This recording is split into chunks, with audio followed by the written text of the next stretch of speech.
Assalamualaikum warahmatullahi wabarakatuh. Alhamdulillah nahmaduhu kama yanbaghi li jalalihi wa 'azamati sultanihi. Nahmaduhu hamdal hamidin wa nashkuruhu syukra syakirin. Wa nusallimu ala 'abdihi wa habibihi wa rasulihi Muhammad kama sallallahu wa malaikati alaihi. Adada khalqihi wa ridha nafsihi wa zinata arshihi wa midada kalimatihi. Mil'us samawati wa mil'ul ardi wa mil'u ma syi'ta min syai'in ba'd. Segala puji bagi Allah subhanahu wa ta'ala atas segala nikmatnya, dan kita panjatkan salawat dan taslim atas junjungan Nabi besar Muhammad sallallahu alaihi wasallam. Seperti biasa kita lanjutkan tema dosa-dosa besar, dan malam ini kita akan masuk ke dosa besar 81, yaitu judulnya menolong dalam kemaksiatan. Di dalam Islam, seperti biasa kronologisnya, kita dianjurkan agar selalu berbuat kebaikan dalam masalah apapun.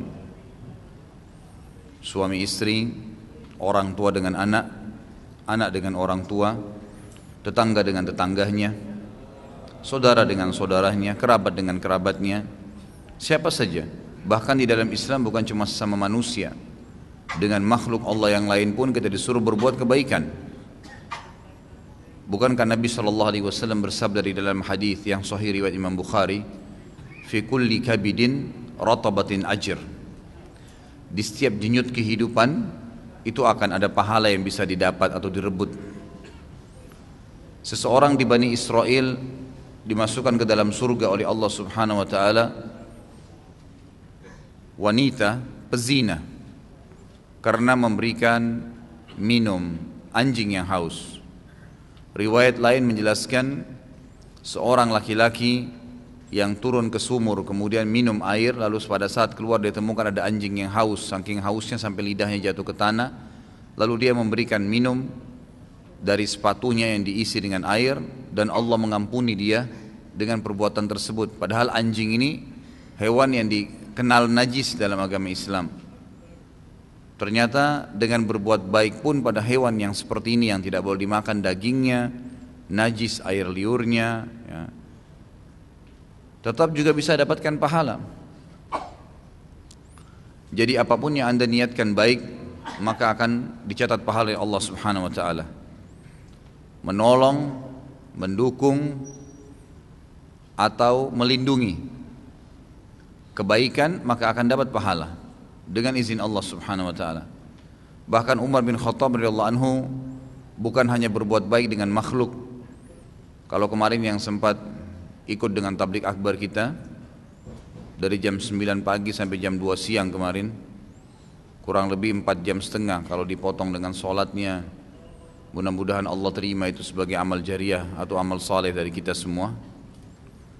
Saya sempat jelaskan bagaimana Umar bin Khattab radhiyallahu anhu, salah satu riwayatnya, waktu Amr bin As radhiyallahu anhu menulis surat dari Mesir kepada beliau, meminta izin kepada Umar untuk menggali tanah dan membuat saluran air agar air sungai Nil bisa mengalir ke seluruh Mesir. Dan itu tidak ada jalan lain kecuali tanah-tanah dibelah, dibongkar, dipindahin, kemudian baru dibuat perairan di situ. Perhatikan di sini, kata ulama, tidak semua orang memahami apa yang difahami oleh Umar radhiyallahu anhu. Beliau membalas surat Amr bin As dan berkata, saya khawatir engkau membebankan tanah lebih daripada kapasitasnya. Artinya di sini Umar pun memahami tanah yang kita anggap benda mati sebenarnya. Dia tahu bahwasanya itu punya kapasitas, itu juga makhluknya Allah. Tidak boleh sembarangan. Dan di situ pun ada pahala. Di situ pun ada pahala. Seseorang berbuat baik dengan tanaman-tanaman, tumbuh-tumbuhan, menyiramnya, menyuburkan, pahala. Dalam hadis Bukhari kata Nabi SAW, siapapun yang menanam sebuah pohon, lalu serangga, burung, manusia, makhluk Allah memakan dari pohon itu atau bernaung di bawahnya kecuali dia akan dapat pahala. Jadi kalau ada orang bertanya, Ustadz, kelapa itu kan nanti lama baru berbuah. Kalau kita tanam sekarang, mungkin nanti anak kita yang akan menikmatin, cucunya mungkin yang menikmatin. Kadang-kadang pohon kelapa itu yang sampai 100 tahun umurnya. Apakah dia tetap dapat pahala kalau dia tanam sekarang? Jawabannya iya. Karena semua yang mendapatkan manfaat dari pohon itu, baik naungannya, baik daunnya, apalagi juga buahnya, maka tetap berpahala di sisi Allah Subhanahu Wa Taala. Bahkan dalam Islam motivasi untuk selalu berbuat kebaikan. Kata Nabi SAW kalau dalam hadis Bukhari Muslim, kalau seandainya di tangan seseorang di antara kalian ada biji yang jelas dia tahu ini biji ya akan menjadi pohon nantinya, dan dia tahu besok kiamat, tetap dia tanamkan ke tanah. Besok kiamat jelas. Kalau sudah tahu besok kiamat akan terjadi hancur semua, ya alam semesta bintang-bintang ini bertabrakan, tetap dia tanamkan, kata Nabi SAW. Saking disuruhnya berbuat kebaikan, dan itu juga adalah makhluk Allah Subhanahu Wa Taala. Semua makhluk Allah tidak boleh kita bebankan lebih daripada kapasitasnya. Dan subhanallah, semua makhluk Allah, apalagi yang berjiwa ya, yang punya ruh, itu memang sudah fitrah, baik hewan, baik manusia, atau yang lainnya lah gitu kan. Mungkin juga kalangan jin, pada saat ya, dihardik, dimarahin, pasti nggak nyaman. Tapi pada saat dirangkul dengan dakwah, kasih sayang, maka akan pasti efeknya juga lain, berpengaruh semua itu. Makanya dalam hadis yang juga sudah saya sebutkan kemarin pada saat tabligh akbar itu, yang tentang fadilah Abu Bakar dan Umar, ya, hadis Bukhari, kata Nabi SAW, dulu orang-orang sebelum di orang sebelum kalian di Bani Israel, ada satu orang pengembala domba yang dombanya disergap oleh satu serigala. Lalu pada saat pengembala mengetahuinya, pengembala mengejarnya, dikejar tadi serigala itu. Lalu serigala itu berbicara dalam bahasanya si pengembala sambil berkata, kalau seandainya sudah menjadi mangsa saya seperti ini dari Allah, untuk apa kau ambil lagi dari saya? Kata serigala nih kepada pengembala domba, sampai pengembala itu berhenti, nggak jadi mengejarnya.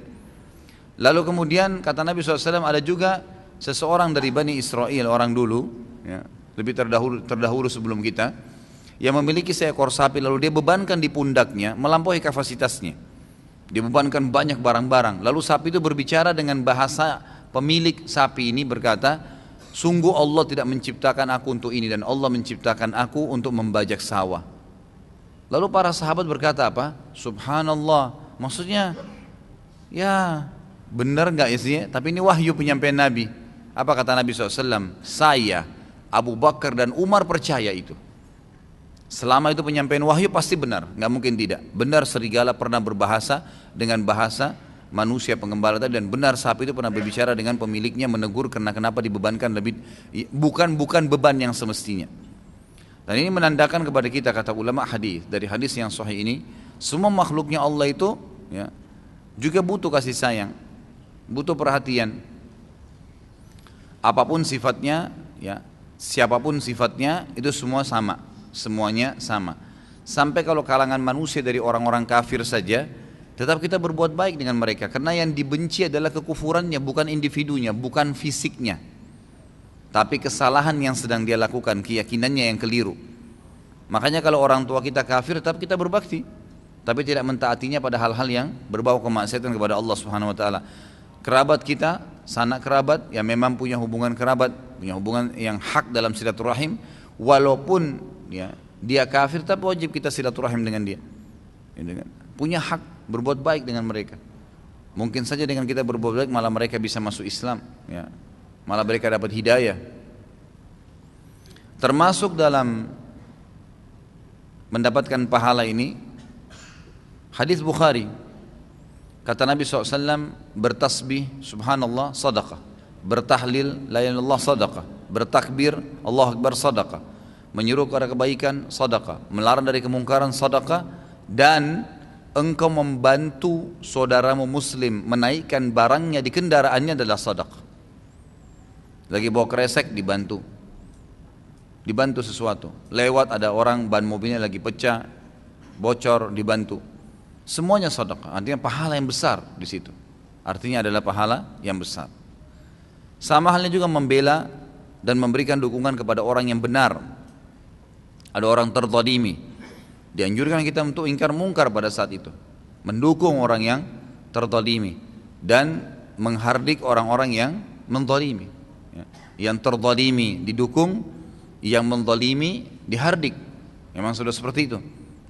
Dan ini termasuk perilaku Nabi SAW yang beliau mengatakan, dulu di zaman jahiliyah ada namanya halful fudul atau hilful fudul.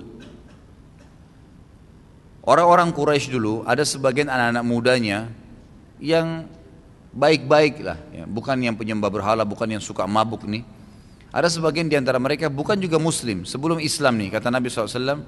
Dulu anak-anak muda Mekah berkumpul dan Nabi SAW termasuk salah satunya. Namanya hilful fudul. Mereka bersumpah atas nama Allah akan membela siapapun yang dizalimi atau terzalimi di Mekah, baik penduduk Mekah atau orang luar Mekah. Jadi mereka kelompok eksklusif sendiri anak-anak muda di Mekah buat itu. Siapapun yang terzalimi mereka pasti bela, walaupun mereka harus mati dalam membela kebenaran itu. Apa kata Nabi SAW? Kalau seandainya di dalam Islam, setelah Islam ini ada yang memanggil saya untuk halful fudul, untuk bersumpah lagi membela orang-orang yang terzalimi, maka saya akan ikut.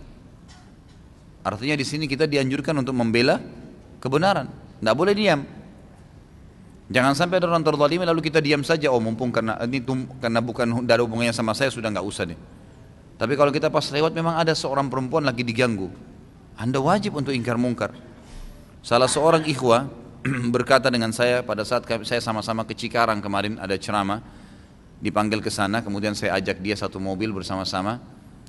Lalu pada saat cerita tentang poin ini, sempat dia bilang, kemarin Ustadz di pinggir jalan di daerah, saya lupa disebutkan nama daerahnya kemarin, dia bilang ada dua orang dari wilayah timur Indonesia, tapi kelihatannya memang orang ini non muslim, ya, tepatnya orang Nasrani lah.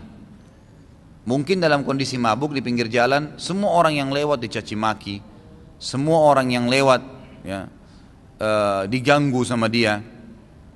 Dia bilang orang semua merasa tidak nyaman, tapi tidak ada yang berani karena seperti kedua orang ini preman.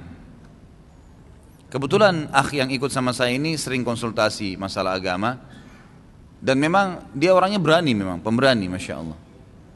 Dia bilang sama saya, sampai Ustadz ada dua orang muslimah lagi lewat, yang satu ditarik jilbabnya. Begitu dia bilang kalimat itu, saya tanya, antum buat apa setelah itu? Waktu lihat muslimah ditarik jilbabnya itu ngapain? Antum buat apa? Dia kaget tuh saya tanya begitu. Langsung dia bilang, saya turun Ustaz, saya kebetulan bawa kayu, dia kan suka ngeruqyah, kayu bidara. Saya keluarkan lalu saya ketuk tangannya orang itu, terus saya marahin. Saya bilang bagus yang kamu lakukan, yang antum lakukan itu bagus, ingkar mungkar itu nggak salah dalam Islam itu. Karena orang seperti ini harus diberikan pelajaran, gitu kan? Nggak bisa didiamin. Karena sampai pada tingkat setiap orang lewat dicaci maki, setiap orang lewat ada yang digebukin. Ini sampai pada tingkat muslimah ditarik jilbabnya. Kalau sudah sampai pada tingkat itu dan seorang muslim lewat di sebelahnya diam, ini kalau bahasa saya ya, lebih baik dia potong kemaluannya saja. Bagaimana bisa agama dicoreng Anda tinggal diam? Tidak mungkin, mustahil. Coba kita lihat bagaimana suku Qainuqa Yahudi dikeluarkan dari Madinah oleh Nabi SAW. Apa sebabnya? Gara-gara ada satu orang sahabiat perempuan Nabi masuk di pasar mereka, belanja di satu pasar, toko perhiasan di Madinah orang Yahudi. Lalu anak-anak muda Yahudi penjaga toko ini godain sahabat ini untuk buka cadarnya, mau lihat wajahnya. Sahabat ini menolak. Akhirnya dua orang ini sepakat, yang satu layanin belanja, yang satu sengaja cari besi tajam dicantolin di baju sahabat ini waktu lagi duduk. Pada saat berdiri sobek bajunya, kelihatan auratnya. Lalu kedua Yahudi ini tertawa-tawa gitu. Ada satu sahabat Nabi lewat, laki-laki lewat, lihat kejadian tersebut, nggak pakai nunggu, dihenuskan pedangnya, ditebas lehernya Yahudi ini. Mati Yahudi tadi yang satu ini sempat lari. Lalu merapor teriak, ini di pasar orang Yahudi nih, tengah-tengah orang kafir. Lalu orang Yahudi satu pasar datang ngeroyokin sahabat sampai terbunuh. Sahabiat tadi perempuan ini sempat pulang melapor kepada Nabi SAW, ya Rasulullah kejadiannya begini. Kira-kira apa perilaku Nabi SAW? Utus delegasi ke sana. Nabi SAW langsung mengumpulkan sahabat karena wanita yang cerita ini seorang sahabat yang mulia, memang terkenal orangnya terpercaya, terkenal di kalangan para sahabat, bukan orang yang suka bohong. Maka Nabi SAW bentuk pasukan langsung mengepung benteng suku Kainuqa yang waktu itu jumlahnya mereka ribuan orang, gitu kan? Prajurit perangnya saja kalau tidak salah 600 atau 700 orang yang siap perang. Mereka punya benteng yang di dalam benteng itu ada perkebunan, ada peternakan, cukup kalau lagi dikepung oleh musuh cukup tinggal 2 bulan. Mereka nggak keluar pun sudah cukup perbekalannya di dalam situ.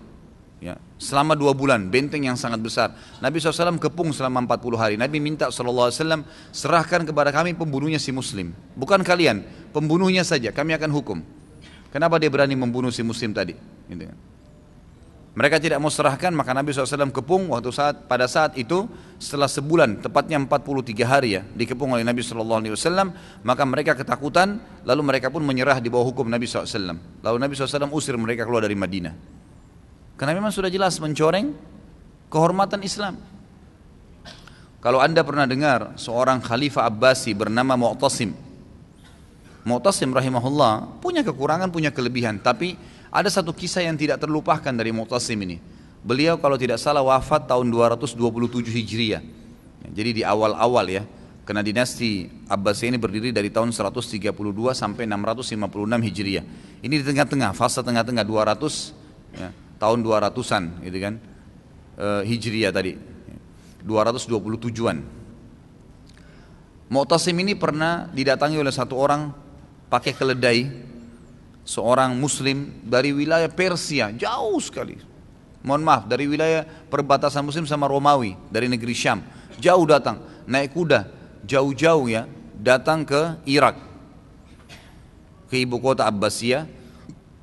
Lalu dia cerita pada saat dia masuk, dia minta izin dan diizinkan masuk, dia bilang ada berita penting wahai Amir Mu'minin. Kata Amir Mu'minin, ada apa? Dia bilang, saya ini datang, sudah perjalanan hampir sebulan menggunakan keledai saya ini. Dan saya datang hanya ada satu masalah wahai Amir Mu'minin. Kata Mu'tasim, apa itu? Masalahmu apa? Dia bilang, saya datang ke sini karena sebulan yang lalu langsung saya ambil tali gangan keledai saya dan saya menuju kepada anda karena di perbatasan antara kaum muslimin dengan orang-orang Romawi ada seorang muslimah yang ditarik jilbabnya. Lalu tidak ada yang bisa bantu karena di situ tidak ada pasukan yang anda taruh. Saya kebetulan lewat, saya sendirian dan banyak sekali pasukan prajurit Romawi yang mengerumuni sahabat perempuan tersebut, dan perempuan itu mengucapkan kalimat wa mu'tasima, artinya hai Mu'tasim tolong saya.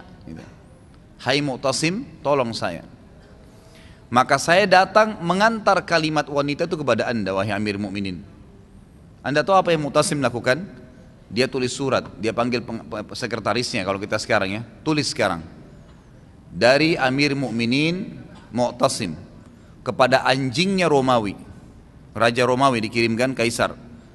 Kalau kau tidak mengutus kepada saya prajuritmu yang telah mengganggu seorang muslimah di perbatasanku dengan kamu, maka aku akan utus pasukan yang awalnya di tempat kamu, ujungnya di tempat saya. Artinya saking banyaknya dia mau kirim pasukan nih, awal pasukan di tempat kamu, ujungnya di tempat saya. Waktu tiba surat Mu'tasim di tangannya Kaisar, ya, Raja Romawi ketakutan dia. Siapa yang mengganggu Raja Muslim nih? Suruh tangkap tuh. Disuruh tangkap, lalu diserahkan kepada Mu'tasim. Bagaimana kemuliaan Islam pada saat itu? Kisah yang lain Umar bin Abdul Aziz rahimahullah. Umar bin Abdul Aziz terkenal menjadi khalifah tahun 99 sampai 101, 2 tahun saja, tapi luar biasa keadilannya. Di tahun pertama beliau menjadi khalifah, banyak sekali orang menerima, berkumpul orang yang butuh zakat.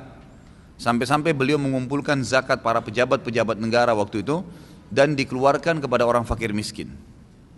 Di tahun kedua, tidak ada lagi orang yang datang mau menerima zakat. Bahkan sampai orang-orangnya Umar bin Abdul Aziz dikirim sama Umar. Dikumpulkan banyak sekali karena tahun lalu banyak orang yang butuh zakat dan kekurangan. Tahun depannya, tahun kedua di mana beliau meninggal tahun 101 Hijriah, nggak ada lagi orang yang datang minta zakat, satu pun tidak ada. Sampai Umar bin Abdul Aziz bilang, mana yang tahun lalu miskin-miskin nih? Kata pengawalnya, kami nggak tahu Amirul Mukminin. Coba cari tahu, dicari tahu. Didatangin rumah-rumah mereka, ditahu, diketukin. Ini ada zakat dari Amirul Mukminin. Kata mereka yang tahun lalu miskin, kami sudah bukan lagi mustahik. Kami udah nggak layak terima zakat, kami sudah mampu. Jadi dalam 1 tahun memimpin itu luar biasa. Bisa menghilangkan orang miskin, nggak ada lagi yang mau terima zakat. Dan bagaimana kejujuran umat Islam pada saat itu diantarkan zakat, dia bilang saya nggak mampu, saya sudah mampu, saya nggak layak terima ini, bukan mustahik, gitu kan. Tapi ingin saya titik beratkan di sini, di 1 tahun pertama berjalannya masa khilafahnya Umar bin Aziz, beliau sempat menulis surat ke Raja Romawi juga. Kasusnya sama, berhadapan dengan Kaisar Romawi. Tapi ini berbeda dengan Mu'tasim, karena Umar bin Aziz sebelum Mu'tasim jauh. Mu'tasim tahun 227 tadi, sementara Umar bin Aziz meninggal tahun 101 Hijriah, gitu kan. 126 tahun bedanya. Tapi hampir mirip kisahnya. Umar bin Aziz lalu mengirim surat ke Kaisar untuk mengajak masuk Islam. Ajak masuk Islam. Tulis dari Amir Mukminin Umar bin Aziz kepada yang terhormat Raja Agung Kaisar Romawi. Kami mengajak anda untuk masuk ke dalam agama Islam. Islam itu begini dirincikan semua. Kalau anda menolak, anda wajib bayar jizyah, upeti. Kalau anda nolak, maka berarti kami akan memerangi anda. Diterimalah surat tersebut di tangan Kaisar. Maka Kaisar pun memilih untuk memberikan upeti. Belum bisa masuk Islam, juga tidak mau berperang. Lalu kesepakatan upeti sudah dengan jumlah tertentu, tahun depan akan dibayar. Tahun depannya, tahun pas meninggalnya Umar bin Aziz ini, tahun 101 Hijriah, sempat beliau mengutus utusannya untuk datang ke Kaisar mengambil upeti yang sudah disepakati, jizyah. Kata Allah SWT dalam Al-Quran, hatta yu'tul jizyah an yadin wa hum shagirun. Jadi kalau mereka nolak Islam, orang-orang kafir tuh ambil dari mereka upeti secara paksa. Upetinya harus diambil dari mereka karena mereka menolak kebenaran Islam, gitu kan? Walaupun mereka dalam keadaan terhina, ambil upeti itu. Bukan masalah rampasan harta, bukan, karena mereka menolak kebenaran agama Islam. Kalau mereka nolak juga upeti, baru diperangin. Tahun kedua tahun kedua khilafahnya Umar bin Aziz, dan ini tahun kedua dari juga pengutusan tadi, tahun pertama dari permintaan upeti. Karena setelah setahun berkhilafah baru beliau kirim surat, berarti tahun depannya setahun setelah surat itu baru dia utus orang untuk mengambil upeti tersebut.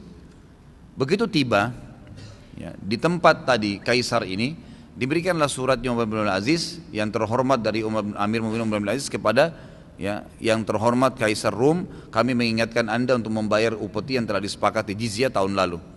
Begitu diterima oleh Kaisar, dikatakan kumpulkan, berikan kepada Raja Saleh. Waktu itu kebetulan Umar bin Aziz ini diberikan julukan oleh raja-raja tetangga-tetangganya dari Kaisar dan juga dari raja-raja Persia. Itu diberikan julukan Raja Saleh, raja yang sangat soleh, artinya sangat baik. Kata Kaisar Romawi, berikan apa upetinya Raja Saleh.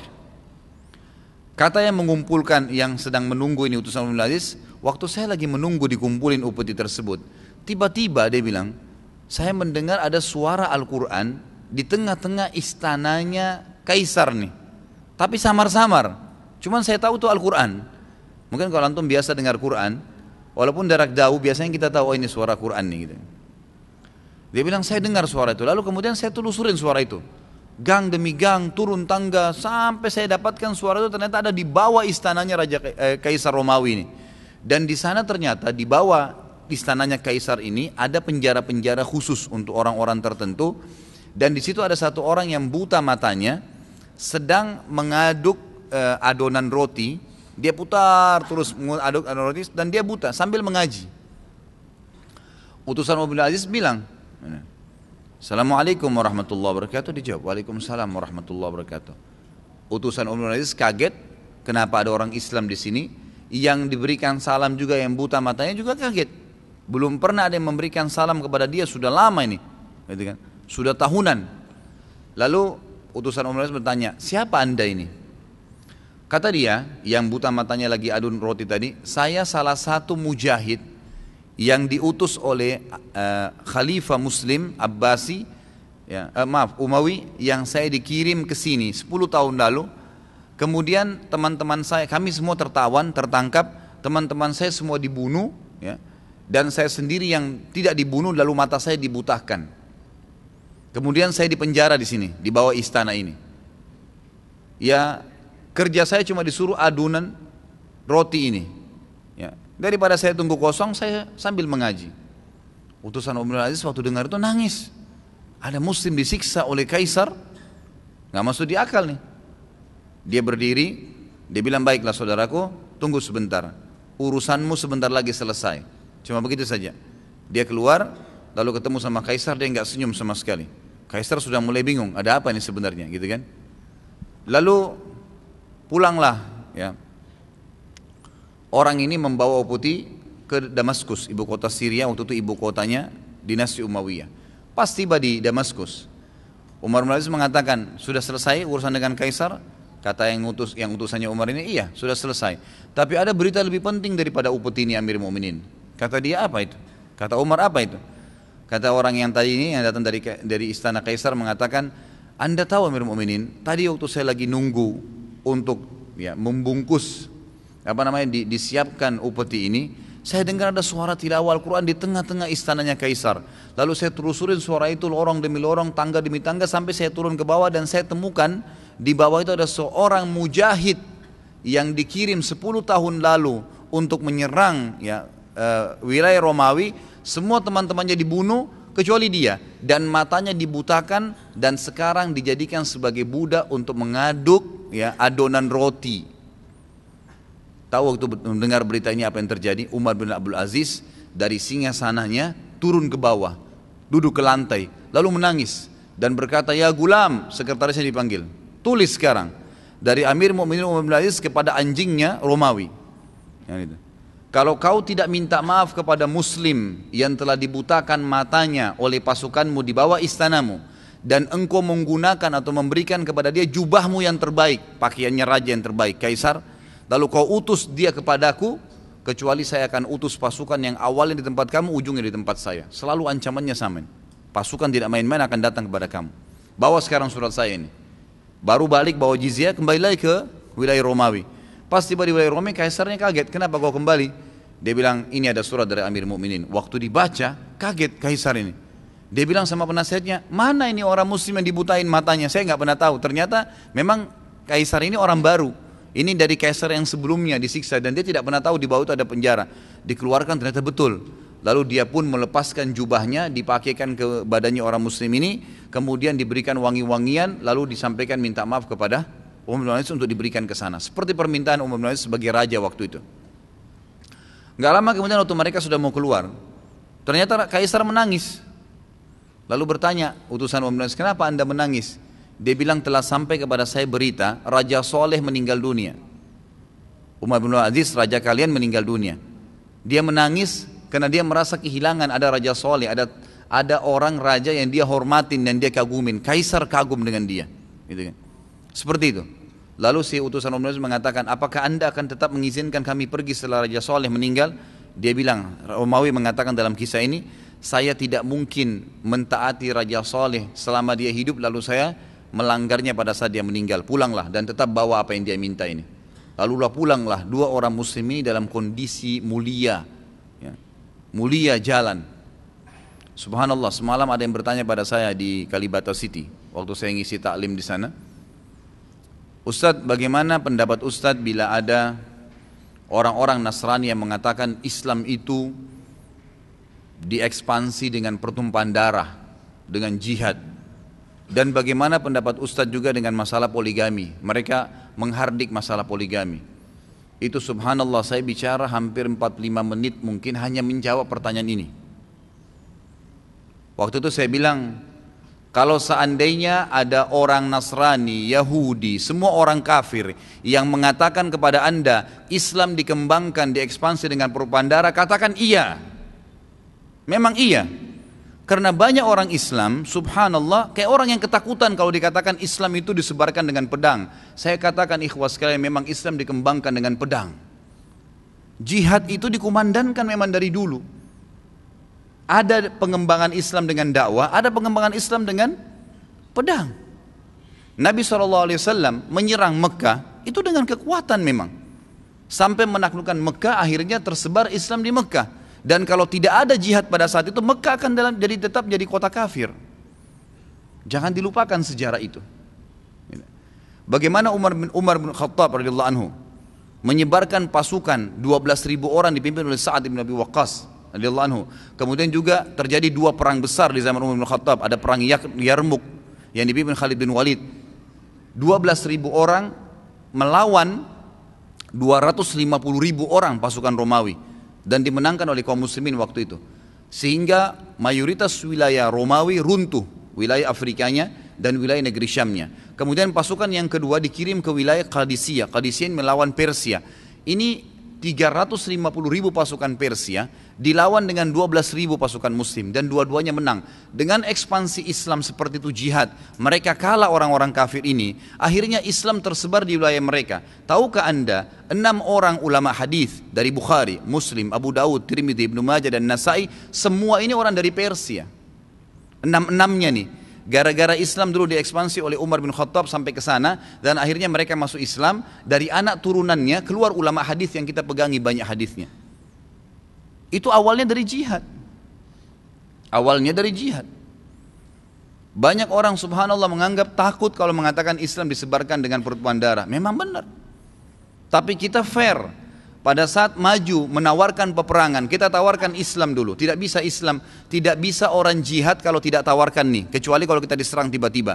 Kalau untuk ekspansi, syarat mutlak disepakati oleh jumhur ulama, harus tawarkan Islam dulu. Kalau mereka nolak baru jizyah, upeti. Kalau mereka nolak baru perang. Dan ini tanpa nunggu kita diserang. Memang ini ekspansi. Memang ekspansi Islam, disebarin Islam itu. Gitu kan? Kalau mereka nolak terjadi peperangan. Ini memang peperangan. Kasus saya katakan Mekah misalnya. Kemudian waktu Nabi SAW menyerang Tabuk, gitu kan. Perang Hunain. Waktu Nabi SAW melanjutkan menyerang wilayah-wilayah yang mendekati kota Taif, gitu kan. Dan banyak peperangan-peperangan yang lain. Nabi SAW ekspansi Islam.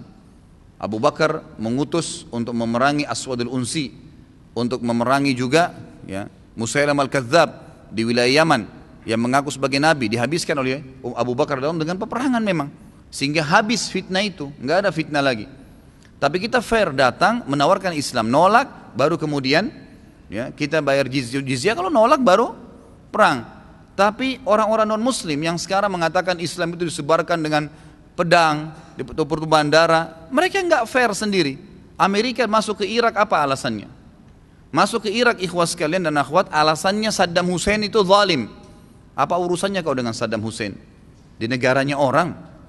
Masuk dengan alasan itu, Saddam Hussein zalim agar seluruh umat Islam diam. Lalu dia masuk dengan leluasa menyerang, membunuh dan seterusnya. Dan berapa banyak juta barel yang dicuri tiap hari.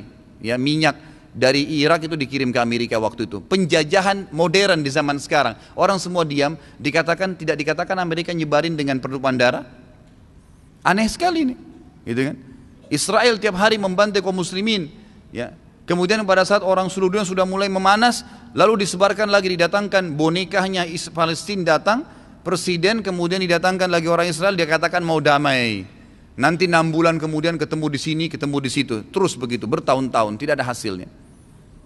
Satu masalahnya ikhwas sekalian dan akhwat, kita meninggalkan jihad, tapi jihad yang benar ya. Artinya kita harus tahu memang ini ibadah dalam agama. Jangan karena kita dikatakan teroris lalu kemudian kita tidak berani jihad. Enggak, ada jihad itu. Tapi pada tempatnya dan waktunya, gitu kan? Pada tempatnya dan waktunya. Pertama Allah SWT mengatakan dalam Al-Quran, A'udzubillahi minasyaitonir rajim, wa iddu lahum mastata'tum min quwwah wa min ribatil khail turhibuna bihi aduwallahi wa aduwakum. Kata Allah SWT, kalian harus punya persiapan, keterampilan untuk berperang. Dan itu untuk menakut-nakuti musuh-musuhnya Allah. Memang dianjurkan. Nabi SAW menyuruh kita punya persiapan. Nabi SAW tiap hari melatih sahabatnya berkuda, melempar tombak, memanah, berenang. Bahkan beliau mengatakan, ajarkan anak kalian menunggangi kuda sementara kuda itu berlari dan suruh dia loncat di atasnya. Para sahabat tiap hari melatih diri mereka dengan keterampilan. Bukan untuk terorisme. Bukan untuk merebut haknya orang lain, tapi untuk membela agama Allah Subhanahu wa taala. Karena itu asasnya jihad, kata Nabi SAW, siapa yang berperang ya untuk meninggikan kalimat la ilaha illallah, dia akan masuk surga. Memang itu targetnya. Kapan agama Allah dicoreng, kita punya kekuatan untuk melawan. Sekarang subhanallah umat Islam takut dengan perang, dengan istilah jihad sedikit mulai bergerak, nih lihat nih teroris nih lihat nih begini, ditakut-takutin, akhirnya redam lagi, gitu kan. Yang anehnya ini pemimpin Islam ini tidak tahu kenapa nina bobok semua tidur. Tidak ada yang bergerak, tidak ada yang mau membela agama Allah Subhanahu Wa Taala. Mana Mu'tasim tadi, mana Umar bin Abdul Aziz. Kalau Umar bin Khattab hidup sekarang ini luar biasa ini. Nggak akan ada seorang muslim pun yang dicoreng kehormatannya. Nggak ada Quran dihina, nggak ada Nabi SAW dihina. Pertanyaannya, bolehkah saya membunuh orang yang menghina Nabi SAW? Kalau kita kembali ke dalil, boleh. Kalau kembali ke dalil, boleh. Nabi SAW pernah menyuruh para sahabat membunuh Ka'ab bin Ashraf. Baca dalam riwayat Bukhari. Kenapa? Ka'ab bin Ashraf ini selalu menghina Nabi SAW. Selalu menghina Nabi. Apa kata Nabi SAW? Siapa yang mau bunuh orang ini buat saya? Ponakannya Ka'ab mengatakan saya. Lalu pergilah mereka lalu menyelesaikan 3-4 orang pergi membunuh Ka'ab bin Ashraf. Waktu mati pimpinan yang jahat ini, semua pengikutnya dari orang Yahudi yang tadi mencaci Nabi SAW ketakutan, berhenti, redam, karena kepalanya sudah mati. Itu banyak contoh berhubungan dengan masalah itu. Ini bukan saya ajar anda ini supaya keluar dari masjid ini lalu berperang, bukan. Tapi kita harus adil, proporsional kita di sini. Artinya kalau memang saatnya membela agama, ya membela agama, gitu kan? Jangan tetap saja kita lemah. Masuk dalam hadis Nabi SAW, hadis sahih. Kata Nabi SAW, yushaku an tada'a alaikumul umam kama tada'al akalatu ila qas'atiha. Nanti ada tiba saat di mana kalian ini akan dikerumuni oleh al-akalah. Al-akalah ini bisa berarti dua. Yang pertama berarti serangga kecil atau ulat kecil yang memanggil teman-temannya untuk mengeroyoki satu makanan, dan kalian tuh makanan itu dikeroyoki oleh serangga. Biasanya kalau ulat sudah makan makanan, yang punya pun tidak mau mengambil lagi karena dianggap ada bakterinya, gitu kan. Jadi begitu dikeroyokkan sampai nanti habis makanan itu. Makna yang lain kata ulama adalah al-akala, maksudnya di sini adalah orang yang punya makanan ngundang tamu, kemudian ditaruh di nampan, dihadirkan nampan, kemudian pada saat dihadirkan nampan tersebut, dia manggil tamu-tamunya, ayo makan yuk di makanan nampan ini, kalian nampan makanan itu, dan ini semua adalah umat-umat selain kalian mengurumuni kalian. Para sahabat waktu itu ikhwas kalian kaget dan berkata apa? Amin killatin nahnu yawma idin ya Rasulullah. Waktu itu kita sedikit jumlahnya Rasulullah. Kenapa sahabat tanya begitu? Karena waktu itu saja jumlah sahabat sedikit, orang-orang kafir pada takut semua, gitu kan? Maka nggak masuk di akal kalau umat-umat semua ngeroyokin sementara jumlah kita banyak. Jawaban Nabi ternyata menjelaskan kepada mereka apa? La bal antum kathir, tapi kalian banyak pada saat itu, bukan sedikit, banyak. Bahkan sebagian ulama hadis mengatakan perkataan Nabi SAW bal antum kathir artinya kalian lebih banyak daripada musuh kalian. Sekarang jumlah manusia 7,3 miliar, umat Islam itu kurang lebih 3 miliar. Hampir 40% dari penduduk ini orang Islam. Apa kata Nabi SAW? Walakinnakum gutha'u ka gutha'is sayr. Tapi kalian seperti buih di air, di lautan, dibawa oleh ombak. Busa-busanya tuh, air kalau air biasa bergaram seperti itu kalian. Banyak tapi nggak ada gunanya, diombang-ambingkan sama ombak. Lalu kata Nabi SAW yang mengatakan di sini, dan Allah akan masukkan dalam hati kalian al-wahan. Ada wahan pada saat itu. Para sahabat mengatakan, wamal wahnu ya Rasulullah. Apa itu wahan ya Rasulullah? Yang menjadi penyebab utama kami waktu itu seperti buih di lautan, banyak tapi nggak ada kekuatannya. Ya, kata Nabi SAW penyebab utama adalah wahan. Sahabat bilang, apa itu wahan? Kata Nabi SAW dua riwayat. Satu riwayat Bukhari, satu riwayat Abu Daud. Riwayat Bukhari berbunyi, ya hubbud dunya wa karahiyatil maut. Cinta dengan dunia, kalian betul-betul biar waktu sholat datang tetap bisnis, biar apapun pendapatan haram tetap didahulukan daripada yang halal. Pokoknya dunianya luar biasa, mendominasi, meninggalkan akhiratnya. Dan kalian takut dengan kematian. Nggak ada lagi pikir masalah akhirat, nggak ada, takut mati karena tidak ada amal solehnya. Riwayat Abu Daud yang lebih agung, kata Nabi, maksudnya lebih agung sini secara makna ya, bukan berarti mengalahkan riwayat Bukhari. Kata Nabi SAW, karahiyatil hubbud dunya wa karahiyatul jihad. Cinta sama dunia dan benci dengan jihad. Benci dengan jihad. Jadi benci membela agama Allah Subhanahu wa taala. Ini yang jadi masalah buat umat Islam sekarang. Tentu di sini ada kelompok yang ekstrim, keluar karena semangat jihad lalu tidak ada instruksi, tidak ada pemimpin, tidak ada penyebab, tiba-tiba membentuk pasukan lalu menyalahgunakan istilah jihad, membom dirinya. Ini nggak boleh dalam Islam. Membunuh diri nggak boleh dalam jihad. Tidak boleh dalam jihad. Kita perang, melempar bom, kena orang mati, kita kena percikannya mati, itu baru mati syahid. Tapi kalau bom diri itu bunuh diri namanya. Terlebih lagi membuat kerusakan, membom di wilayah umat Islam, tidak boleh.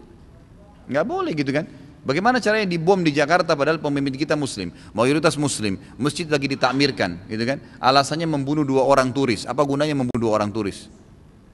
Pergi ke Israel sana bunuh presidennya. Itu baru jantan. Di sini diam-diam masuk bom dirinya. Siapa yang bilang jantan itu? Subhanallah. Lalu mengatasnamakan jihad. Dari mana jihad membunuh diri itu? Gak ada sama sekali. Kalau dibunuh oleh musuh iya, betul gitu kan. Sampai sekarang ikhwas sekalian, fatwa yang mengatakan bom bunuh diri boleh itu 1% dari ulama, 99 semua mengharamkan. Nggak boleh bom bunuh diri itu, biar di Palestina. Disuruh melawan, lawan silakan, mati, ya itu mati syahid. Tapi kalau bunuh dirinya, berarti dia bunuh diri dulu, itu bukan mati syahid namanya. Nggak ada hubungannya bunuh diri dengan mati syahid, ini harus difahamin. Jadi harus kita betul-betul pada tempatnya gitu kan. Tidak boleh juga kita terlalu lemah. Lalai betul-betul meninggalkan sama sekali. Artinya kita punya kesiapan, punya pemahaman ilmu. Kapan dibutuhkan kita akan siap untuk membela agama Allah subhanahu wa ta'ala. Kan begitu, ini yang dimaksud. Jadi kalau ada orang mengatakan Islam dikembangkan dengan perbuatan, katakan iya. Dalam beberapa keadaan dan yang lainnya enggak. Karena yang kami junjung adalah kebenaran. Sama halnya tadi dengan masalah Islam mengatakan poligami. Emang kenapa dengan poligami? Apa masalahnya? Emang cuma orang Islam yang poligami? Orang non-muslim juga banyak. Nabi-nabi sebelum kita, Nabi Bani Israel, Nabi Muhammad SAW punya 9 istri, Nabi Sulaiman punya 99 istri. Dalam hadis Bukhari, itu Nabi Sulaiman adalah nabinya Bani Israel, gitu kan? Keturunannya Nabi Yakub punya 2 orang istri, Nabi Ibrahim AS punya 2 orang istri, banyak nabi-nabi. Itu bukan aib, bukan satu kekurangan. Seorang laki-laki yang punya kapabilitas, punya kemampuan, kenapa dia tidak lakukan? Dan apakah kita mau mendustakan hadis Nabi SAW bahwasanya seorang laki-laki di surga minimal memiliki 2 orang istri dari bidadari? Emang itu ada poligami di surga ataupun di dunia? Apa yang aib? Kalau orang muslim bilang kalian umat Islam mengatakan boleh poligami, ya memang begitu. Kalau kalian mengatakan monogami silahkan. Kalau kita tidak, yang mampu silahkan poligami. Ada sebuah kisah, saya tidak tahu kebenarannya, tapi dinukil oleh salah seorang yang saya percaya. Dia bilang ada seorang kiai ketemu di pesawat dengan satu orang pastor. Sudah masuk waktu? Hah? Baik. Ada seorang pastor ketemu dengan seorang kiai, orang Indonesia, ngobrol di pesawat. Lalu kemudian pastornya minta dihidangkan khamr, minuman keras di pesawat. Lalu kemudian waktu dihidangkan minuman kepada kiainya bilang, enggak, saya mau minum jus apel saja. Kata si pastor, kenapa enggak minum khamr? Kenapa enggak minum bir ini? Minuman keras ini. Enak kok, nikmat ini. Gitu kan? Kata si kiai, enggak boleh dalam agama saya. Gitu. Baiklah. Si pastor bilang, keras sekali agamamu ya. Gitu kan? Masa minum gini aja enggak boleh? Seteguk pun enggak boleh? Enggak boleh. Karena Nabi SAW mengatakan kalau diminum banyak memabukkan berarti sedikitnya haram. Berarti enggak boleh. Baik. Ngobrol. Begitu turun di pesawat di bandara Jakarta, dijemputlah kiai ini dengan 4 orang perempuan masih muda-muda dipanggil abah gitu. Panggil 4 orang ini sambil salaman dengan si kiai. Pastor di sebelahnya, pastor bilang, oh Pak Kiai punya anak perempuan sudah besar-besar semua ya? Kata kiainya, bukan, ini 4 istri saya. Kata si pastornya, kok bisa menikah sampai 4? Kata si kiainya, yang enak kok ditinggalin. Hah? Siap poligami? Oh laki-lakinya mau aja nih. Akhwatnya belum siap ya? Nanti insya Allah ditambah ilmunya. Jadi kalau ada hukum Allah yang belum kita siap melakukannya karena kita dangkal ilmunya, pelajari ilmunya dan terima. Mestinya begitu. Jangan malah kita musuhin hukum Allah SWT, apalagi terbawa dengan virus-virus orang-orang non-muslim ini. Di sini beliau mengangkat sebuah hadis saja tentang tadi menolong orang boleh, pahalanya besar. Tapi kalau kita menolong pada keburukan itu nggak boleh, dosa besar.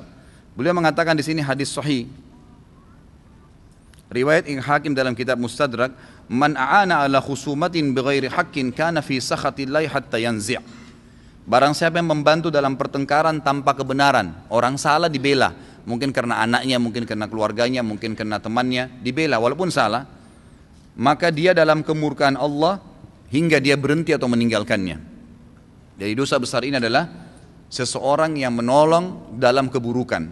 Tadi sudah panjang lebar saya berikan kronologis kalau membela pada kebenaran. Dan itu pahala besar. Tapi kalau pada keburukan maka itu akan menjadi penyebab daripada dosa besar. Allahu alam. Dan mudah-mudahan insya Allah ini kita akan bisa mendapatkan manfaat dari apa yang kita bahas tadi. Seperti biasa insya Allah setelah sholat ba'diyah isya kita akan buka sesi pertanyaan. Subhanakallahumma bihamdika asyhadu an la ilaha illa anta astaghfiruka wa atubu ilaik. Wassalamualaikum warahmatullahi wabarakatuh. Assalamualaikum warahmatullahi wabarakatuh. Alhamdulillah. Wassalatu wassalamu ala rasulillah. Segala puji bagi Allah subhanahu wa ta'ala dan juga salawat dan taslim besar Muhammad sallallahu alaihi wasallam. Pertanyaan pertama di sini, ana mau tanya perihal yang syubhat di kantor ana. Kami setiap hari mendapat box makanan catering untuk makan. Dan usaha catering tersebut juga usaha salah satu keluarga karyawan kantor juga. Baru-baru ini ana baru tahu kalau rumah sang pemilik catering tersebut memiliki banyak sekali anjing, suka masak daging babi, dan pemilik cateringnya sendiri beragama Buddha. Yang ingin saya tanyakan adalah, apakah halal makanan yang setiap hari kami makan, Ustaz? Karena ada dalil haramnya memakan sembelihan selain ahlu kitab. Karena beberapa teman ana sudah mulai tidak memakan makanan tersebut dan saya baru-baru ini juga mengikutinya. Namun catering tersebut yang beragama Buddha terkadang ikut memasak masakannya, terkadang tidak. Dan sang ibu tersebut katanya adalah kepala keluarga di rumah, sedangkan suami dan anaknya yang karyawan kantor kami beragama Islam. Apakah mutlak kita tidak boleh memakan masakan orang musyrik walau masakan yang tidak disembelih, misalnya masakan seperti mie goreng? Mohon pencerahannya Ustaz. Yang pertama adalah makanan yang kita makan adalah satu kelaziman yang dibutuhkan oleh tubuh. Dan Allah subhanahu wa ta'ala dengan kemahamurahannya sudah memberikan kepada kita sinyal. Kalau kita makan, kapan itu? Kalau lapar. Dan pada saat kita sudah makan pun Allah subhanahu wa ta'ala berikan sinyal kalau sudah kenyang supaya tidak menambahnya. Artinya kapasitas perut kita ada, 1 piring, setengah piring, 2 piring maksimal sudah kenyang, gitu kan? Makanan ini pun dikontrol oleh Allah subhanahu wa ta'ala. Yang masuk cuma boleh yang halal, nggak boleh yang haram. Dan itu tujuannya untuk menjaga kesehatan si hamba tersebut. Ya karena semua yang haram pasti berefek negatif terhadap kesehatan seseorang. Dan semua yang halal pasti berefek positif, gitu kan, pada dirinya atau pada tubuhnya. Juga sebagai bentuk ketaatan kepada Allah subhanahu wa ta'ala. Memakan masakan selain ahli kitab, haram hukumnya. Haram hukumnya, gitu kan. Memang sudah begitu itlaknya jumhur ulama. Kalau ahli kitab masih dibolehkan. Ahli kitab masih dibolehkan. Ya. Jadi kalau yang saya tahu Allahu alam, masakan selain ahli kitab Yahudi Nasrani nggak dibolehkan. Ini yang saya ketahui. Sesuai dengan jabaran ulama dari surah Al-Maidah ayat 5. Tapi kalau anda mendapatkan pendapat dari para da'i atau ustadz-ustadz kita yang lain mungkin jauh lebih tahu daripada saya, mengatakan itu boleh saja, anda menemukan dalil yang lebih kuat silahkan. Kalau saya beranjak daripada surah Al-Maidah ayat 5, Allah subhanahu wa ta'ala tidak hanya membolehkan makanan ahli kitab yang dimakan oleh kaum muslimin. Dan tidak pernah ada ayat yang membolehkan memakan masakan orang musyrik. Baik itu makanan sembelihan atau makanan yang lainnya. Karena dikhawatirkan jangan sampai ada campuran-campuran yang haram. Seperti misalnya beberapa ulama tabi'in, ya, Urwah bin Zubair, kemudian ada yang lainnya di antara tabi'in menukil atau dinukil tentang mereka tidak pernah memakan mentega yang dijual oleh orang-orang asli Persia yang belum masuk Islam. Karena dikhawatirkan jangan sampai mereka mencampur dengan lemak hewan-hewan yang tidak dibolehkan dalam Islam dan tidak diketahui masalah itu. Permasalahannya kalau masuk ke dalam tubuh kita sesuatu yang haram, tahu atau tidak tahu ada konsekuensinya. Kan gitu. Tahu atau tidak tahu ada konsekuensinya. Tidak tahu, lalu kita makan daging babi misalnya atau lemak babi atau sesuatu yang haram, tidak tahu, tetap kata ulama rentetan tidak diterimanya doa berlaku. Tapi Allah SWT akan memberikan kepada dia sinyal agar dia mengetahuinya. Tapi apakah dia dihukum oleh Allah SWT berdosa ke dia? Maka kalau tidak tahu tidak berdosa, tapi rentetan efek daripada itu ada. Kita minum racun, racun haram, kita nggak tahu kalau itu racun. Minum, berdosakah? Nggak berdosa, kenapa? Karena kita tidak tahu kalau itu racun. Tapi pertanyaannya apakah berefek pada kesehatan kita? Tentu saja. Begitulah sesuatu yang haram. Karena Allah haramkan karena berefek pada tubuh manusia. Maka nggak boleh sama sekali. Dan jadi pertanyaan sekarang, seperti Indonesia ini, wilayah yang sangat luas, mayoritas penduduknya muslim. Kenapa harus makan orang non-muslim, makanan orang non-muslim? Lebih baik dijauhi, dan masih banyak orang Islam, subhanallah. Membeli makanan orang Islam berarti membeli makanan saudara kita muslim, memberikan manfaat. Paling tidak kalau uangnya nggak dipakai bangun masjid misalnya, maka mustahil dia pakai untuk bangun tempat ibadah orang non muslim, kalau dia muslim ya. Tapi kalau dia orang non muslim, wajar saja dia pakai bela agamanya, gitu kan. Jadi harusnya kita berpikir ke situ. Jadi saran saya, Allah alam, tinggalkan makanan itu. Kapasitas perut kita cuma 1-2 piring, masih bisa cari rumah makan yang lain, gitu kan. Lain kalau memang perut kita kapasitasnya 10 piring, 20 piring, Allah buat begitu dan yang disiapkan hanya 2 piring dan kita akan mati kalau tidak makan 8 piring tersisa, itu lain. Tapi kecil kapasitasnya, bisa beli makanan yang sudah jelas halal. Dan alhamdulillah di Indonesia MUI kita juga punya suara untuk mengumandangkan produk yang halal, maka nikmatin yang halal saja. Ya, cukup dengan itu. Saran saya tinggalkan. Allahu alam. Teman Ana dulu pernah berzina dan sang lawan jenisnya hamil. Karena keluarga akhwat meminta pertanggungjawaban, maka dimintalah sang ikhwan untuk menikahinya. Keduanya telah bertaubat dan mereka bingung apakah pernikahan mereka sah secara syar'i, karena mereka bertanya pada beberapa ustadz, hubungan mereka sudah halal. Berikut dalil-dalil, namun mereka tidak yakin. Bagaimana menurut ustadz tentang dalil-dalil yang kuat? Saya pernah tanyakan sendiri ini ke beberapa masyayikh di Saudi, dan saya sampai dibacakan kitab oleh beliau, oleh syekh-syekh kita di Madinah sekarang yang masih mengajar. Ada salah satunya Syekh Al-Musharraf, yang saya termasuk sering bersahabat sama beliau, konsultasi kadang-kadang. Dan beliau baru saja ini, baru berapa waktu ini punya halaqah di Masjid Nabawi, karena memang beliau dianggap punya kapasitas gitu. Lalu saya tanya, bagaimana syekh hukumnya? Karena di Indonesia ini dijadikan sebagai senjata. Kalau ada seseorang suka, laki-laki suka perempuan, lalu kemudian tidak disetujui oleh orang tuanya, maka mereka hamil dulu. Sengaja buat tanda kutip kecelakaan itu supaya mereka dinikahkan. Pernikahannya sahkah? Maka beliau mengatakan, baik Khalid, untuk lebih jelasnya. Saya bilang, saya mau, tolong antum datangkan kepada saya dalil-dalil terinci. Karena kalau hanya sekedar jawab boleh tidak boleh, mungkin saya juga bisa. Saya rasa antum lebih punya kapabilitas, punya kafaah untuk bisa membantu saya, maka tolong berikan saya jawaban. Beberapa hari kemudian dia telepon saya dari Madinah dan dia mengatakan kepada saya, Khalid, ini kitabnya. Saya datangkan dari beberapa kitab. Memang ada pendapat, ya sebagian mazhab mengatakan sah saja pernikahan itu. Sah saja pernikahan itu. Dan ini dipegangi oleh beberapa ulama fikih. Kalau tidak salah disebutkan ini adalah madhab ya Imam Malik dan Imam ya Syafi'i, yang mengatakan kalau sudah nikah dan itu memang pemilik sperma, sah saja nikahnya. Tetapi tetap disepakati anak dari hasil zina tidak dinisbatkan kepada sepemilik sperma walaupun pernikahannya sah. Tangkap ini ya. Kemudian beliau mengatakan, dan ada pendapat lain, dan saya pribadi saya katakan lebih cenderung dengan pendapat yang kedua, mengatakan pernikahannya tidak sah. Karena Nabi SAW melarang wanita yang hamil dinikahi dalam banyak hadis yang sahih, dan juga ya melarang didirikan hukum had kepada wanita yang sedang hamil. Memang itu ada hukum dalam syariat kita, gitu kan? Maka di sini sebagian ulama yang pendapat kedua mengatakan wanita yang hamil tidak boleh nikah sampai diletakkan. Karena ada hadis yang lain berbunyi apa? Tidak boleh seseorang, hadis Bukhari ya, tidak boleh seseorang di antara kalian menimpahkan benihnya di atas benih saudaranya. Kalau sudah terlanjur perempuan itu punya ya, hamil, maka enggak boleh laki-laki lain datang menikahi kemudian meletakkan benih baru. Tahukah antum apa hikmahnya masa iddah? Masa iddah itu selama 3 bulan, gitu kan? Itu masa pembersihan rahim. Dikhawatirkan mantan suami tadi masih punya sperma yang tertinggal, dan dalam masa 3 kali masa iddah itu, 3 kali masa haid, itu baru dianggap perempuan itu suci, berarti tidak ada benih yang akan membuat dia hamil. Selama masih dalam masa iddah ini, subhanallah, salah satu dokter dari Amerika, orang Yahudi, masuk Islam berapa hari yang lalu karena penelitiannya tentang masalah iddah ini.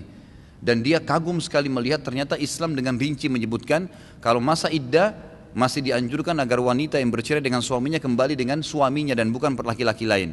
Kalaupun mau nikah dengan laki-laki lain, maka dianjurkan setelah masa iddah agar tidak bercampur sperma itu. Larangan tercampurnya sperma, baik sperma itu masih dalam bentuk sperma kental atau dalam bentuk janin, gitu kan? Maka pendapat kedua mengatakan tidak boleh, karena ini perempuan sudah ada janinnya, ada sperma saudaranya di situ. Makanya dibiarkan dulu tuh lahir, suci setelah masa nifas, baru nikah. Maka saran pendapat keduanya adalah nikah kembali, taubat nikah kembali. Anda boleh pilih salah satunya yang mana Anda merasa lebih tenang, tapi saya bilang kalau saya pribadi lebih cenderung dengan pendapat yang kedua. Ustaz, Anda mau tanya 2 pertanyaan di luar tema. Untuk pembagian waris, di mana sudah sekian puluh tahun aset rumah atau tanah dibagi pada ahli waris yang saling sepakat dan tetap ada rincian harga saat itu dan dibagi berdasarkan tempat tinggal ahli waris, ada 5 anak. Di mana saat sekarang ada aset di luar pembagian tersebut laku terjual. Apakah untuk harga hitungan aset yang dulu dipatokan harga saat itu dengan harga saat sekarang, jika ahli waris akan menghitung dan membagi secara syar'i? Ada satu hal dulu saya titik beratkan di sini ikhwas sekalian. Waris itu, warisan yang dibagi dari seseorang muslim yang mati atau muslimah yang mati, tidak ada hubungannya antara ahli waris mau dibagi sekarang kah, mau dibagi nanti kah, nggak ada hubungannya sama ahli waris. Ini bukan haknya ahli waris menentukan kita bagi sekarang atau tidak. Karena hukum Allah, kalau seorang muslim mati, muslimah mati, dibagi warisannya pada hari yang sama, pada waktu yang sama, pada pekan yang sama, nggak apa-apa ditunda berapa hari, tapi harus dibagi.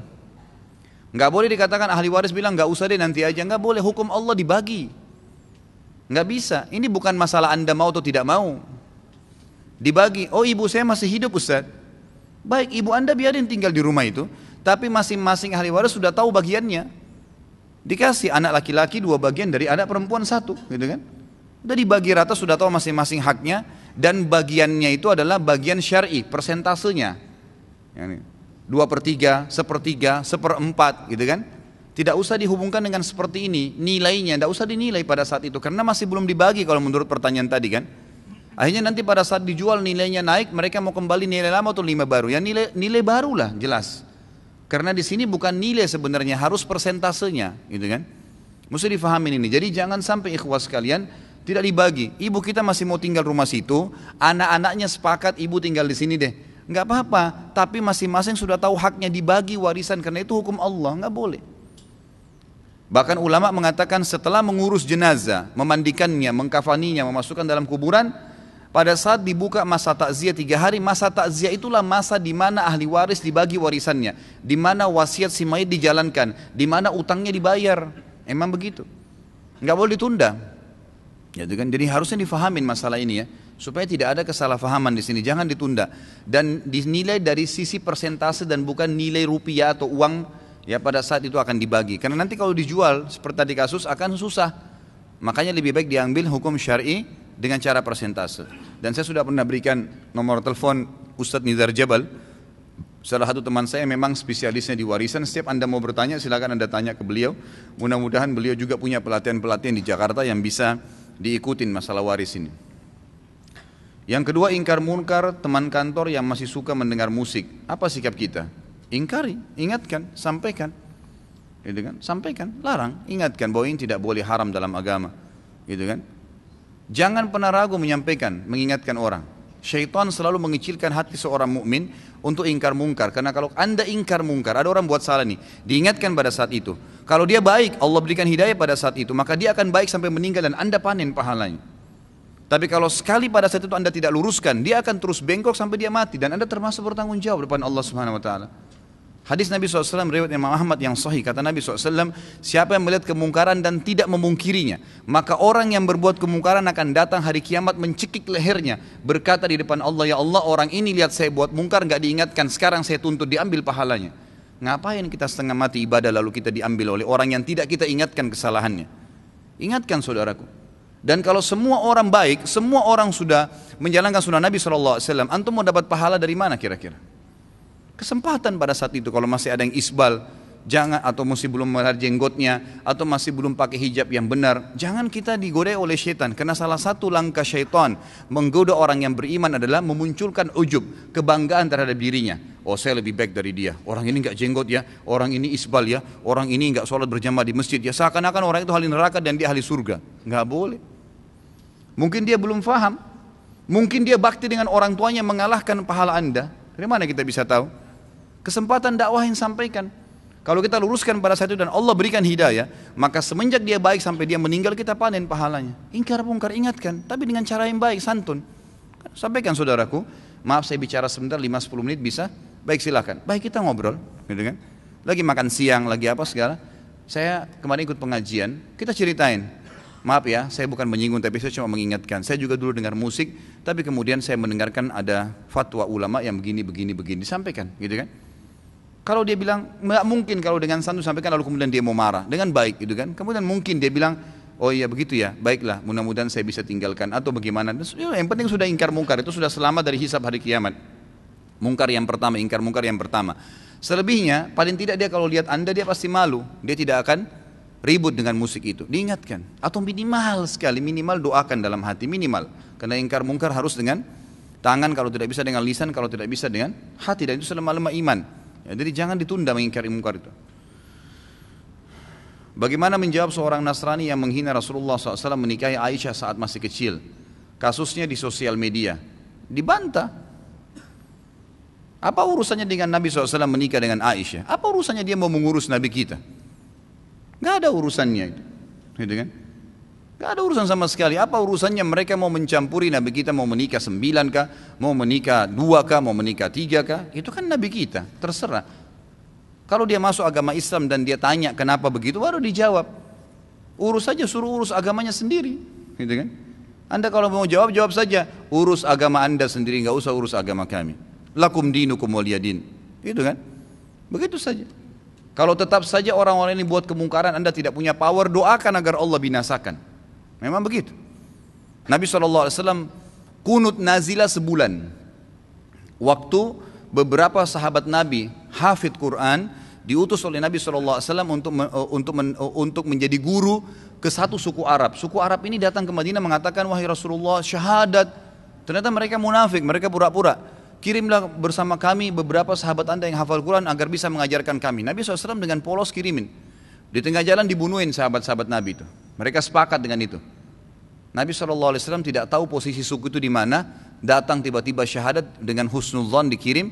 Maka Nabi SAW kunut nazilah. Kunut nazilah dikerjakan 5 waktu sholat. Subuh, duhur, asar, maghrib, isya. Kunut terus. Minta agar Allah binasakan mereka. Sampai Allah turunkan adab, satu suku semuanya mati. Itu boleh saja. Gitu kan? Doakan agar Allah datangkan musibah kepada mereka. Itu hak kita. Gitu kan? Bagaimana kalau seandainya ada orang sekarang yang mencaci maki Nabi Isa? Kita saja umat Islam pasti bisa marah, karena itu Nabi kita juga. Rukun iman kita iman kepada para Nabi. Kalau ada yang mengatakan Isa bukan Nabi, Isa begini, orang Islam punya hak untuk marah, karena itu juga adalah Nabi Allah. Gitu kan? Kalau ada orang menghina Nabi Isa dan orang Nasrani nggak marah, itu aneh. Gitu kan? Mereka harus marah, wajib marah, karena Nabinya dihina. Karena gitu. Jadi kalau Nabi Muhammad SAW dihina, wajar kita marah. Bagaimana caranya orang tidak marah? Nabi kita, panutan kita, kita yakini dia utusan Allah. Gak usah jadi pengikut gak usah jadi pengikut Nabi Muhammad SAW kalau tidak bisa membela beliau. Itu kan? Kehidupan dunia ini sebentar, saudaraku. Sebentar kehidupan dunia ini. Sampai kapan? Demi Allah, saudaraku. Kita ini membutuhkan sekarang, laki-laki di sini yang hadir, yang mendengarkan suara saya dan ini mengikuti ceramah kita. Kita membutuhkan sekarang orang-orang mukmin yang imannya iman baja, bukan iman kerupuk. Yang kita butuh ini sekarang ikhwas sekalian dan akhwat di belakang sana yang mendengarkan saya dan mendengarkan ceramah ini. Kita butuh iman-iman baja yang kalau malam bangun dari ranjang lawan syaitan untuk sholat tahajud, bukan tidur terus menerus. Kita membutuhkan iman baja ikhwas sekalian dan akhwat sekalian yang pada saat azan ke masjid, sholat, apapun tantangannya.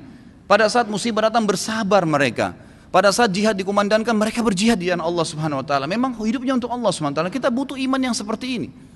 Ya memang baja apa yang Allah perintahkan, apapun tintangannya, halangannya kita lakukan. Enggak peduli dengan dunia ini, apapun orang mau katakan.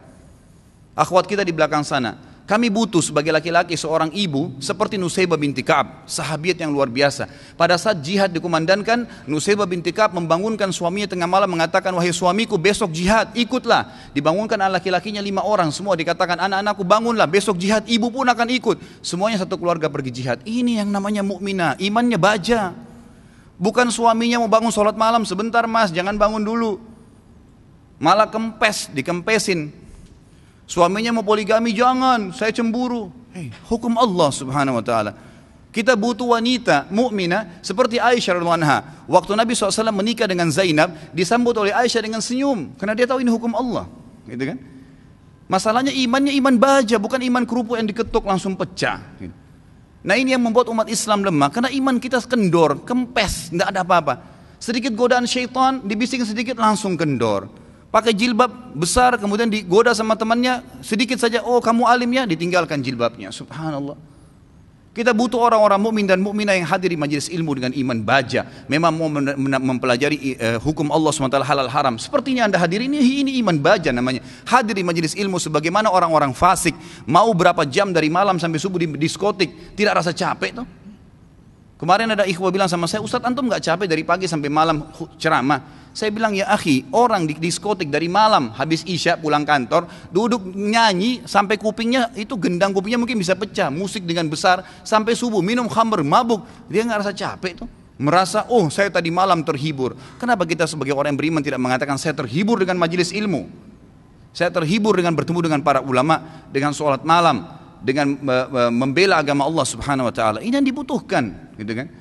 Kita butuh seorang muslimah, saudari kita yang seperti Rumaisah radhiyallahu anha, yang pada saat suaminya sedih, dia menghiburnya, anaknya mati. Suaminya sangat sayang dengan anak laki-lakinya. Pada saat meninggal dunia, kata Rumaisah radhiyallahu anha, jangan ada yang sampaikan kepada suami saya bahwasanya anak ini sudah mati, karena suami saya sangat sayang dengan dia. Waktu suaminya pamit pergi ke masjid, sholat maghrib isya, pulang habis isya, Rumaisah berdandan, pakai minyak wangi, masak masakan yang enak sekali, lalu dilayani suaminya. Begitu pulang, suaminya diajak makan, digodain, dirayu sampai berhubungan badan. Setelah puas suaminya kenyang, biologisnya selesai. Perhatikan wanita mukminah yang faham di mana dia letakkan godaannya, imannya membawa dia bagaimana untuk bisa menghilangkan kesusahan suaminya, bukan jadi beban bagi suaminya. Dia mengatakan, wahai suamiku, dengan santun nih, anaknya mati, dia juga sedih sebenarnya, tapi bagaimana dia menghibur suaminya, dan dia tahu ketaatan pada suaminya, ketaatan kepada Allah Azza wa Jalla. Apa yang dia bilang? Wahai suamiku, bagaimana pendapat anda kalau seandainya tetangga pernah pinjamin sesuatu, lalu saatnya tetangga memintanya, pemiliknya minta benda itu, apakah kita akan mengembalikan? Kata suaminya, tentu saja, itu hak orang. Kata Rumaisah dengan tenang, dengan sangat luar biasa kasih sayang sama suaminya, dia mengatakan, wahai suamiku, kalau begitu berharaplah pahala dari Allah, karena ya, Allah SWT yang menitipkan anak kita telah mengambilnya. Suaminya langsung marah, mengatakan, kenapa kau tidak cerita dengan saya, wahai Rumaisah? Kau membiarkan saya memakan makanan, menikmatin tubuhmu, lalu kemudian kau memberitahukan setelah itu bahwasanya anak kita mati, gitu kan? Dengan sangat tenang. Lalu kata Rumaisah, itulah yang saya ingin lakukan untuk menghiburmu. Lalu kata suaminya, saya akan laporkan kepada Nabi SAW. Suaminya pergi ke Nabi SAW malam itu, berkata, ya Rasulullah, begini yang terjadi. Nabi SAW senyum, ya, lalu berkata, apakah kalian berhubungan malam itu? Kata keduanya, iya ya Rasulullah. Kata Nabi SAW, semoga Allah berkahi, betul hamil gara-gara hubungan malam itu, dan tahun depannya lahir seorang anak mujahid dari kalangan sahabat yang hanya besar mati syahid di jalan Allah Subhanahu Wa Taala. Ini yang kita butuhkan, orang-orang yang punya iman, ikhwah sekalian. Sampai kapan kita mau berlalai-lalai, gitu kan? Sampai kapan kita mau berlemah-lemah? Malu dengan pakai busana muslim, subhanallah, gitu kan? Malu dengan simbol Islam, subhanallah. Enggak usah jadi muslim sekalian. Saya berapa kali nasihati ikhwah dan akhwat saya, kalau ada yang bertanya, Ustaz, ada satu tetangga saya, ada saudara saya murtad, bagaimana saran anda? Saya bilang, tinggalin dia. Islam gak butuh dengan orang murtad, biarin dia murtad, masuk neraka sendiri. Kenapa kita harus bingung dengan satu orang murtad dan kita tinggalkan orang-orang tetangga kita muslim yang butuh bantuan makan, yang kalau diajak ke masjid mau sholat, itu yang kita dakwahin. Orang yang tidak mau iman tinggalin aja, gak usah diikutin, gitu kan? Ngapain kita berjalan di belakangnya merayu dia untuk supaya dia kembali ke dalam Islam? Gak usah. Doain mungkin, mendakwahin boleh, tapi gak usah kita sedih, ya kan gitu. Jadi kita harus menetapkan semua pada tempatnya masing-masing. Kita butuh figur Abu Bakar yang semua tegak dengan keyakinannya. Figur Umar yang memang syaitan lari dari dia. Tahu kenapa ikhwah sekalian syaitan lari dari Umar? Karena Umar betul-betul yakin semua yang Allah perintahkan benar, yang dilarang itu salah, ditinggalkan. Dan Umar bin Khattab semuanya dengan tegar, dengan iman baja yang dia lakukan. Malam bangun sholat, tidak ada ceritanya syaitan mau godain ditepis sama dia, nggak ada. Syaitan hanya habis akal. Bagaimana caranya goda orang seperti ini? Nggak bisa. Gitu kan? Karena dia betul-betul memang itu tinggal ditinggalin. Dan itu hanya dengan iman, ikhwas sekalian. Ini hanya dengan iman. Sampai kapan kita mau terus-menerus membiarkan iman kita sehari begini dan sehari begitu? Sampai kapan antum mau mengatakan, dan perempuan di antun di belakang mengatakan, sampai kapan kita mau mengatakan, oh iya nanti, oh iya ya, sampai kapan oh iya ya ini? Sampai malaikat maut mencabut roh kita baru kemudian kita mau sadar? Subhanallah. Majelis ilmu seperti ini tujuan utama mengubah menjadi orang yang lebih baik. Kalau antum datang di sini dan tidak bisa mengubah, antum bisa rajin sholat malam, antum rajin menjaga hukum-hukum Allah SWT, meninggalkan yang haram, menikmati yang halal. Perempuan-perempuan di sana di belakang, kalau anda datang ke sini tidak bisa mengubah, anda tutup aurat, anda lebih baik daripada sebelumnya, anda bisa mengatur, ya, menikmati apa yang halal, tidak memamerkan aurat anda di sana sini, maka jangan hadir. Karena majelis ilmu tujuannya untuk itu. Melahirkan orang-orang yang imannya iman tegar, iman baja, yang memang tidak mudah goyah, ikhwas sekalian. Kadang-kadang subhanallah baru diminta waktunya untuk sholat malam, kita nggak mau bangun sholat malam. Bagaimana kalau diminta ditumpahkan darah jalan Allah subhanahu wa ta'ala? Sudah sulit. Kan gitu. Baru diminta infak saja. Sudah beragam macam bisikan syaitan, kita sudah mengiyakan bisikan syaitan itu. Bagaimana kalau diminta infak jalan Allah subhanahu wa ta'ala? Mengorbankan seluruh harta, pakaian kita bahkan kalau perlu dijual untuk itu. Ini semua karena cinta terhadap dunia yang berlebihan, Allah musta'an. Semoga Allah SWT yang di langit sana yang melihat kita ini menjadikan kita orang-orang yang terpilih di kalangan hamba-hambanya yang dipenuhi imannya dengan iman baja insyaAllah dalam hati dan meninggal dalam keadaan syahid. Ya Allah, saya meminta kepadamu atas namamu yang maha mulia agar engkau menjadikan aku secara khusus dengan keluargaku ya Allah semuanya mati syahid di jalan Allah dan semuanya memiliki iman-iman yang baja dari keturunan dan seluruh istri dan anak-anakku dan juga semua yang hadir di sini ya Allah, semoga engkau berikan apa yang terbaik dari hamba-hambamu. Jadi mudah-mudahan kita tidak termasuk orang-orang yang lemah dan orang-orang yang sama sekali meninggal dalam kondisi nanti menyesal, oh kenapa ya, oh seandainya ya, sudah nggak ada gunanya ikhwah. Sekarang saatnya berubah. Tentang hadis Adi bin Hatim radhiyallahu anhu yang Rasulullah SAW mengatakan rahib dan pendeta sebagai Tuhan yang disembah orang Nasrani karena pendeta tersebut menghalalkan yang haram dan mengharamkan yang halal. Lalu bagaimana dengan DPR yang membuat undang-undang yang menghalalkan haram? Apakah mereka juga arbab min dunillah? Ya. Kalau dikatakan arbab min dunillah, arbab ini sebenarnya jamak daripada ya, rahib yang memang berarti pendeta, gitu kan? Kalau orang-orang DPR tidak dikatakan, kalau dia muslim tidak dikatakan pendeta, tapi kalau mereka menghalalkan apa yang Allah haramkan atau sebaliknya, menghalalkan apa yang Allah haramkan, ya, atau menghalalkan apa yang Allah halalkan, maka ini sudah kufur. Salah satu yang membatalkan keislaman seseorang adalah mengharamkan apa yang Allah halalkan atau sebaliknya, ya, mengharamkan apa yang Allah halalkan atau menghalalkan apa yang Allah haramkan. Ini bisa kufur. Maka hukum syariah adalah mereka sampai pada tingkat kufur. Ya, memang kufur dan itu harus mengulangi syahadatnya. Ada 10 hal yang membatalkan keislaman, diantaranya adalah perilaku tadi. Jadi harus hati-hati memang, kita ingatkan mereka. Kalau mereka tidak mau berarti itu hukumnya sudah hukum batal keislamannya. Hadis man ata arrafan fasa'alu an syai'in lam tuqbal salahu salatun arba'ina laila. Bagaimana penjelasan hadis ini? Siapa yang mendatangi dukun atau peramal, penyamun dan bertanya padanya, tidak akan diterima salatnya 40 malam. Lalu yang disebut dengan arrafan di sini, apakah hanya sebatas dukun paranormal atau juga termasuk orang-orang yang mengaku bisa melihat hal gaib, indigo, dan yang dianggap masyarakat sebagai wali? Semua arraf itu semua dukun, semua peramal, semua penyamun. Indigo itu penyamun, masuk dalam bab penyamun, mengaku punya indera keenam dan seterusnya, semua sama. Kalau dia faham itu dan dia mengajak orang untuk dan kita sengaja bertanya, maka sama hukumnya. Tidak diterima sholatnya 40 hari ke belakang. Jadi sebaiknya memang harus dijauhi. Allahu a'lam. Jihad yang seperti apa yang harus dilakukan di Indonesia? Apa yang harus kita lakukan jika ada pembongkaran masjid dengan alasan penataan kota? Jihad di Indonesia adalah yang sekarang ini. Hadis Nabi SAW, hadis riwayat Imam Ahmad sahih. Kata Nabi SAW, afdalul jihad qaulul haq inda imam al-jair. Jihad yang paling afdal, ya, pada saat tidak lagi ada peperangan, maka adalah jihad perkataan benar di depan pemimpin yang keliru. Jadi kalau ada pemimpin yang keliru, kita ingatkan, sampaikan apa adanya. Setahu saya, mohon maaf saya bahasakan adalah dalam Islam dikatakan begini Pak, dalam Islam dikatakan begini. Lalu terus kita doakan. Ada satu kekurangan kita di Indonesia ini. Mudah-mudahan Allah berikan hidayah para dai-dai dan ustadz-ustadz kita. Mereka jarang mendoakan pemimpin, gitu kan? Di zaman ya, Umar bin Khattab, Abu Bakar, Umar dan seterusnya ini semua khulafaur rasyidin, semua imam-imam dan sampai sekarang di kerajaan Saudi itu setiap imam-imam ya atau khatib-khatib selalu mendoakan pemimpin mereka agar dijadikan orang soleh, diberikan tangan-tangan kanan yang baik. Ini kita tidak pernah bacakan, jarang, bisa dikatakan 1-2 orang yang baca dalam khutbah Jumat. Mestinya dibaca ini, gitu kan, dimintakan hidayah. Siapa tahu Allah berikan hidayah dan begitu baik selama dia adil berbuat kebaikan menerapkan hukum Allah, Anda panen pahalanya. Doakan itu supaya Allah berikan mereka petunjuk. Jangan ditinggalkan. Itu yang saya lihat jihad yang terbaik sekarang. Ada salah pemerintah kita ingatkan baik-baik dengan baik. Karena dia tidak boleh berbuat kekerasan atau kekasaran pada pemerintah selama mereka tidak melarang kita sholat. Saya sudah jelaskan di dosa besar sebelumnya tentang bagaimana mentaati pemimpin dan juga tidak bolehnya memberontak pada saat mereka tidak melarang kita sholat. Masjid masih bisa ditakmir, jemaah haji masih berangkat, tidak ada masalah semuanya. Cuma ada kekeliruan kecil. Jangan sampai ban mobil kita pecah, semua mobilnya dibuang. Ini salah ini.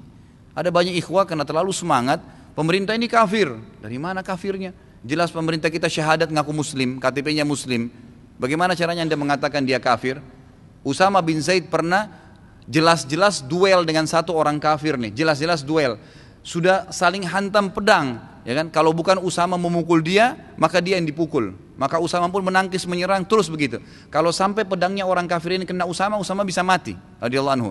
Maka tiba-tiba Usama dengan keras memukul ya sisi dekat tangan orang kafir tersebut dan pedangnya terlempar. Lalu Usama ingin menghantam pedang ke kepalanya. Orang kafir ini mengatakan asyhadu an la ilaha illallah wa anna Muhammad Rasulullah. Usama bin Zaid radhiyallahu anhu sempat menahan pedangnya sebentar, lalu kemudian menurunkan kembali, membunuh orang kafir itu. Apa yang terjadi? Jelas ya, ini orang kafir bacot-bacotan sama dia tadi, pukul-pukulan. Ya jelas-jelas kalau dia, Usama tidak pukul, tidak bunuh, maka dia akan membunuhnya gitu kan. Maka terdengar oleh Nabi SAW, dipanggil Usama, wahai Usama, kenapa kau bunuh dia? Kata Usama, ya Rasulullah, dia mengucapkan syahadat karena takut lihat pedang saya. Karena Usama sendiri yang alamin kan, dia lagi tangkis-tangkisan, dia lagi serang-serangan, dia tahu tadi orang kafir ini mau bunuh dia. Karena kebetulan dia kalah, maka dia syahadat. Kata Usama, jelas dia ucapkan ya Rasulullah karena takut lihat pedang saya. Apa jawaban Nabi SAW? Membenarkan Usama? Tidak saudaraku.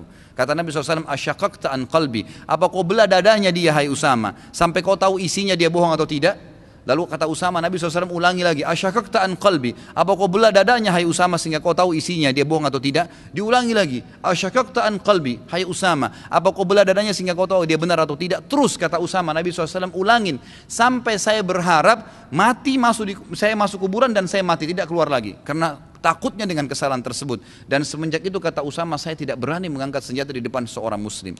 Ini jelas orang kafir yang bacot-bacotan pedang mau membunuh tapi dia sempat syahadat, maka hukumnya hukum zahir. Bagaimana dengan pemerintah kita? Bagaimana bisa orang mengatakan dia kafir? Subhanallah, nggak boleh ini, gitu kan? Nggak boleh. Jadi kita jihadkan di sini adalah kita kumandankan atau luruskan kesalahan yang ada. Kalau seandainya umat Islam diganggu, ya, memang umat Islam dihina. Tadi saya berikan contoh, muslimah dicoreng kehormatannya, Quran diinjak misalnya, apalah ya. Diganggu kehormatan muslim itu lain, kita punya hak untuk membela apapun sifatnya pemerintah muslim, kita hak berbela. Tapi kalau tadi dikatakan bagaimana dengan pembongkaran masjid untuk perluasan atau perbaikan kota, boleh saja ini, ulama mengatakan boleh saja, tapi dengan syarat masjid itu dipindahkan di tempat lain, kan gitu, diberikan tanah yang sama atau lebih luas. Dan juga bangunan yang dipugar, yang memugarnya punya kewajiban untuk membangun, gitu kan? Yang sama atau lebih baik, itu satu-satunya hukum yang dibolehkan. Tapi kalau dipugar tanpa diganti nggak boleh. Ya muslimin punya hak untuk marah pada saat itu, nggak ada masalah mereka untuk marah karena hak mereka dibongkar. Bagaimana caranya kita tahu hadis sahih dan hasan dengan tidak? Tentu ini ada ilmunya. Dalam ilmu hadis ada namanya sanad dan ada namanya matan. Sanad ini adalah orang-orang yang meriwayatkan hadis. A meriwayatkan dari B, B dari sahabat Nabi dari Nabi SAW. Ini namanya orang-orang sanadnya hadis. Semua orang-orang yang meriwayatkan hadis ini dari A, B, tadi sebelum sahabat, dari tabi'in dan tabi'in, atau juga orang yang setelahnya misalnya. Misal A meriwayatkan dari B, B dari C, C dari sahabat Nabi dari Nabi SAW. Maka 3 orang A, B, C harus semuanya lengkap, hafalannya kuat, orangnya bertakwa sama Allah, gitu kan? Kemudian tidak pernah tercoreng muru'ahnya. Muru'ah itu kehormatan agamanya.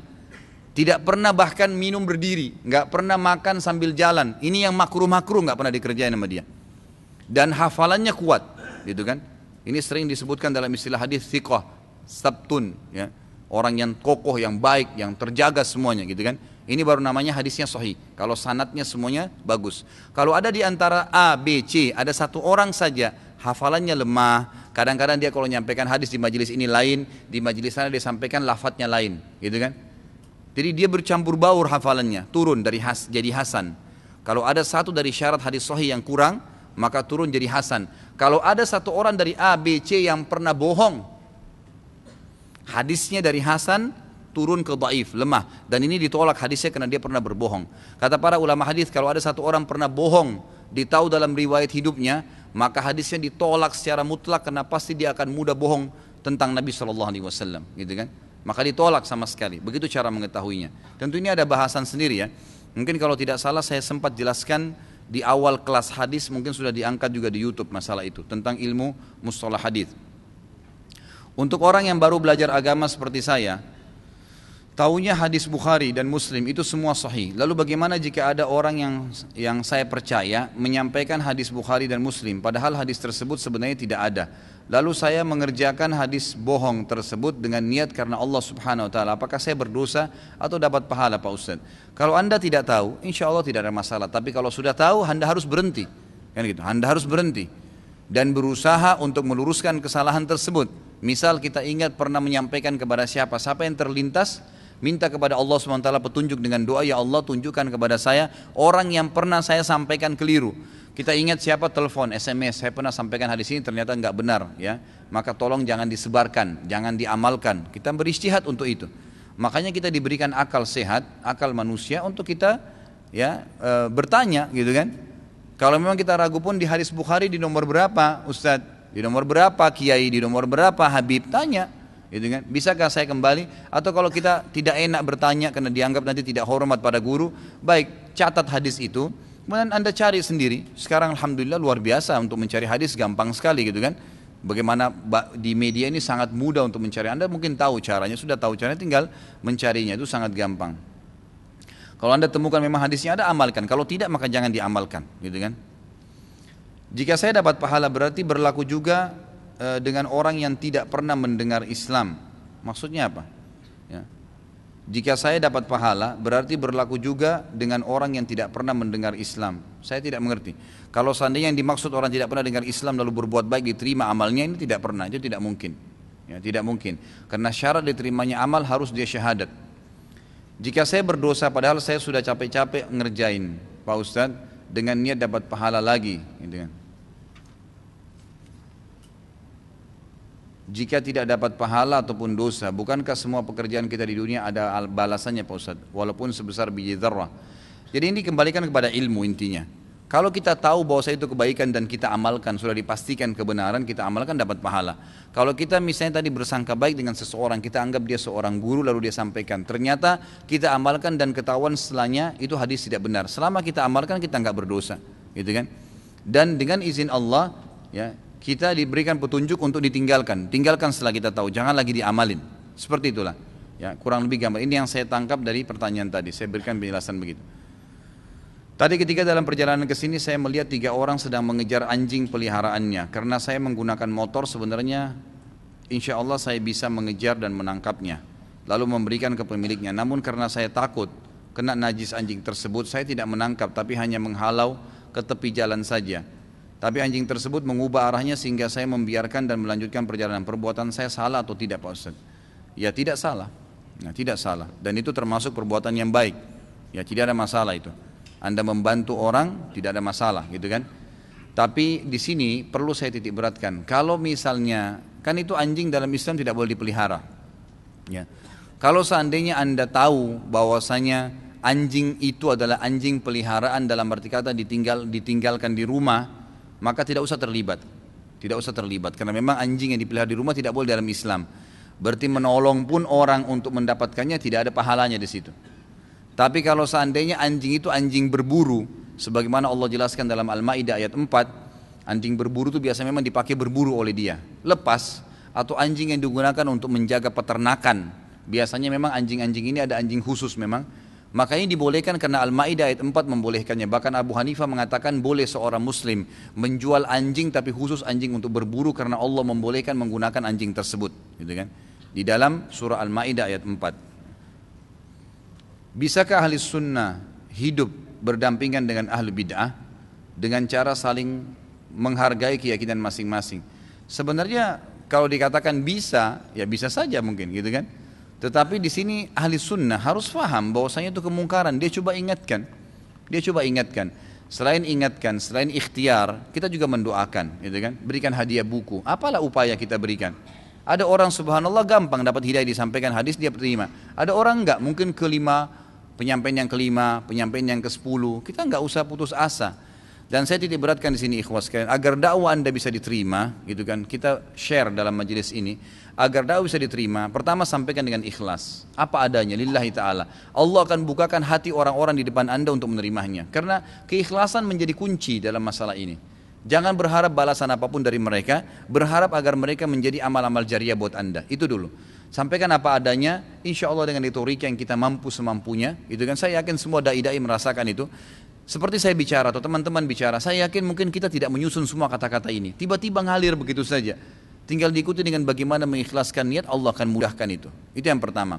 Yang kedua, gitu kan, kita harus mengingatkan kemungkaran, ya, meluruskan, menyampaikan yang ma'ruf, apa yang terdekat dan apa yang termudah, gitu kan. Dan tidak pernah putus asa. Jangan putus asa. Jangan, oh saya sudah pernah ingatkan waktu itu, sudahlah, enggak usah. Enggak, coba dengan cara lain. Coba berulang kali. Kemarin waktu kalau Anda ikut tabligh akbar tentang Umar bin Khattab, bayangkan Umar bin Khattab itu orang yang paling benci Islam sebelumnya. Sangat benci. Ya, ingat riwayat yang saya sebutkan, Umar bin Khattab radhiyallahu anhu itu mengatakan, saya orang di zaman jahiliyah paling gemar minum khamr, mabuk tiap hari. Paling gemar ya memukul orang. Bahkan beliau mendatangi ya radhiyallahu anhu sebelum masuk Islam Umayyah bin Khalaf, Abu Jahal, gitu kan. Teman-temannya dia, Abu Sufyan yang punya budak, datang partisipasi hanya untuk menyiksa orang Islam, gitu kan.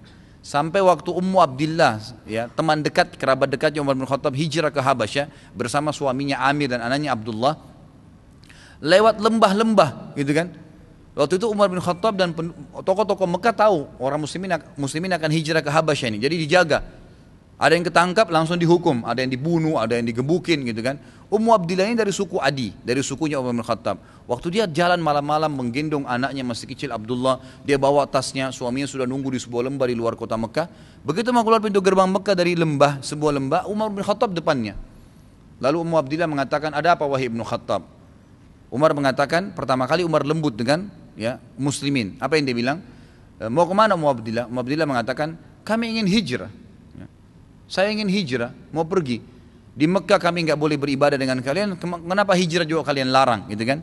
Lalu berkata Umar bin Khattab, melihat Ummu Abdillah malam-malam bawa tas, selamatin anaknya. Ini pasti sesuatu yang luar biasa nih. Kata Umar bin Khattab, semoga keselamatan bersamamu Ummu Abdillah. Pergilah, dibiarkan pergi. Tiba ketemu dengan suaminya, gitu kan? Amir berkata, wahai Ummu Abdillah, apakah ada orang Mekah melihatmu? Kata Ummu Abdillah, tidak ada, kecuali Umar bin Khattab. Kata suaminya, kalau Umar itu musibah besar. Dia orang yang suka menyiksa kaum muslimin. Lalu kata Ummu Abdillah, tapi dia mendoakan saya, mudah-mudahan menjadi penyebab masuk Islamnya, gitu kan? Apa kata Amir? Amir ini masih keluarganya Umar bin Khattab, masih sepupunya tapi jauh gitu. Kata dia, yang kau sebutkan namanya Umar bin Khattab itu tidak akan pernah masuk Islam sampai keledainya Khattab bisa bicara. Jadi mustahil masuk Islam Umar bin Khattab. Tapi apa yang terjadi? Nabi SAW doakan, gitu kan? Dimulai dengan doa, baru ikhtiar sampai dakwah-dakwah kepada dia, baca surah Thaha dan seterusnya, akhirnya menjadi hidayah. Setelah masuk Islam apa yang terjadi? Menjadi tokoh Islam yang luar biasa. Jangan putus asa.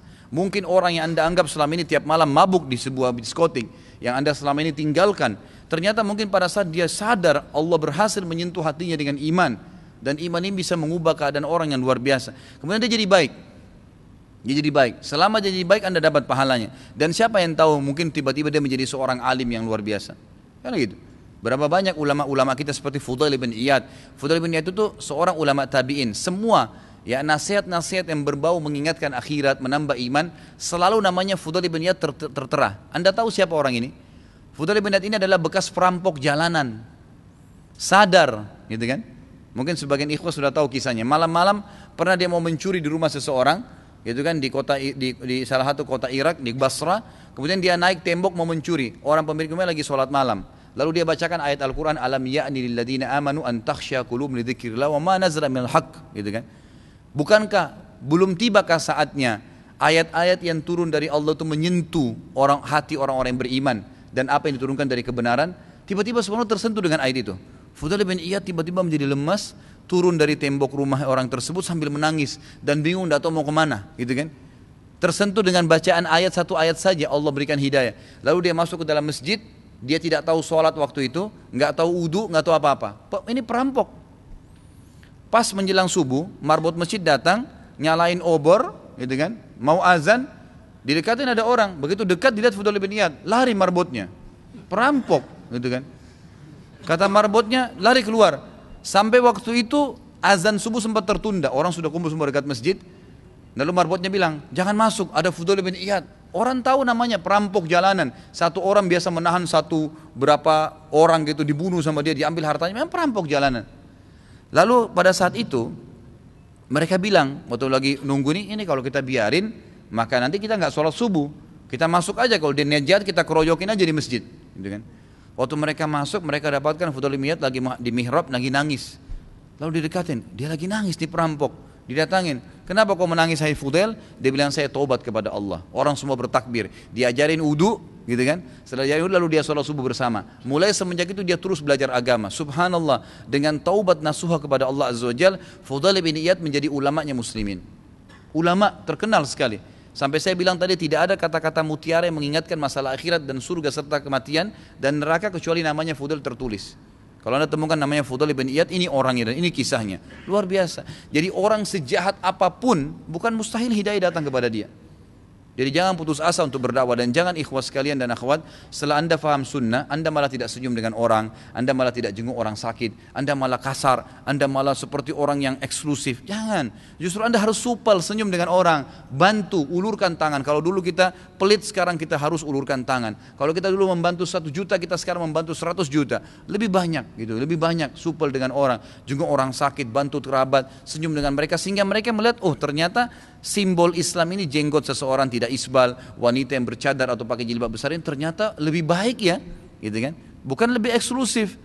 Jadi orang-orang sekarang banyak ikhwah dengan multazim, dengan mulai dekati agama, gak pernah senyum, seperti orang yang sangar sekali, gitu kan? Ini salah, malah jauh dari sunnah Nabi SAW. Mestinya anda malah sekarang menerapkan agama Allah Subhanahu Wa Taala. Saya mendengar ceramah Ustaz tentang Nabi SAW di YouTube. Dalam ceramah tersebut Ustaz mengatakan disunnahkan untuk mendoakan keburukan jika melewati kuburan orang kafir.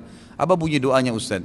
Jadi ini memang perilaku ya Nabi SAW yang mendoakan orang-orang kafir Quraisy pada saat mati di perang Badr, gitu kan? Waktu mereka semua dikumpulkan jenazahnya di dalam sumur di perang Badr, Nabi SAW mendoakan keburukan buat mereka. Sebagian ulama mengatakan dibolehkan, gitu kan? Orang muslim lewat di kuburan non muslim dan mendoakan agar Allah SWT membuktikan kepada mereka tentang azab yang diancamkan. Itu dibolehkan, tapi itu bebas saja, tidak ada lafaz khusus ya. Enggak ada lafaz khusus tahu saya. Berita tentang jatuhnya pesawat Air Asia, apakah azab dari Allah? Karena seperti kita semua tahu mayoritas penumpangnya beragama Nasrani dan mereka baru saja merayakan hari Syirik Akbar tanggal 25 Desember. Bagaimana menurut Ustaz? Jelas saja, enggak usah dibahas lagi ya. Kalau saya jelas azab ya. Nggak usah dibahas, saya rasa tidak ada. Anda mau cari sisi mana bahwa itu kebaikan coba? Semuanya Nasrani kafir, semuanya baru pulang Natal, semuanya mau merayakan lagi tahun baru, gitu kan? Wajar saja gitu. Insya Allah saya dan istri akan dikaruniai anak pertama. Persiapan apa Ustaz yang perlu saya siapkan menurut tuntunan Nabi SAW? Apakah ada doa khusus untuk ibadah atau ibadah khusus untuk persiapan kelahiran anak kami?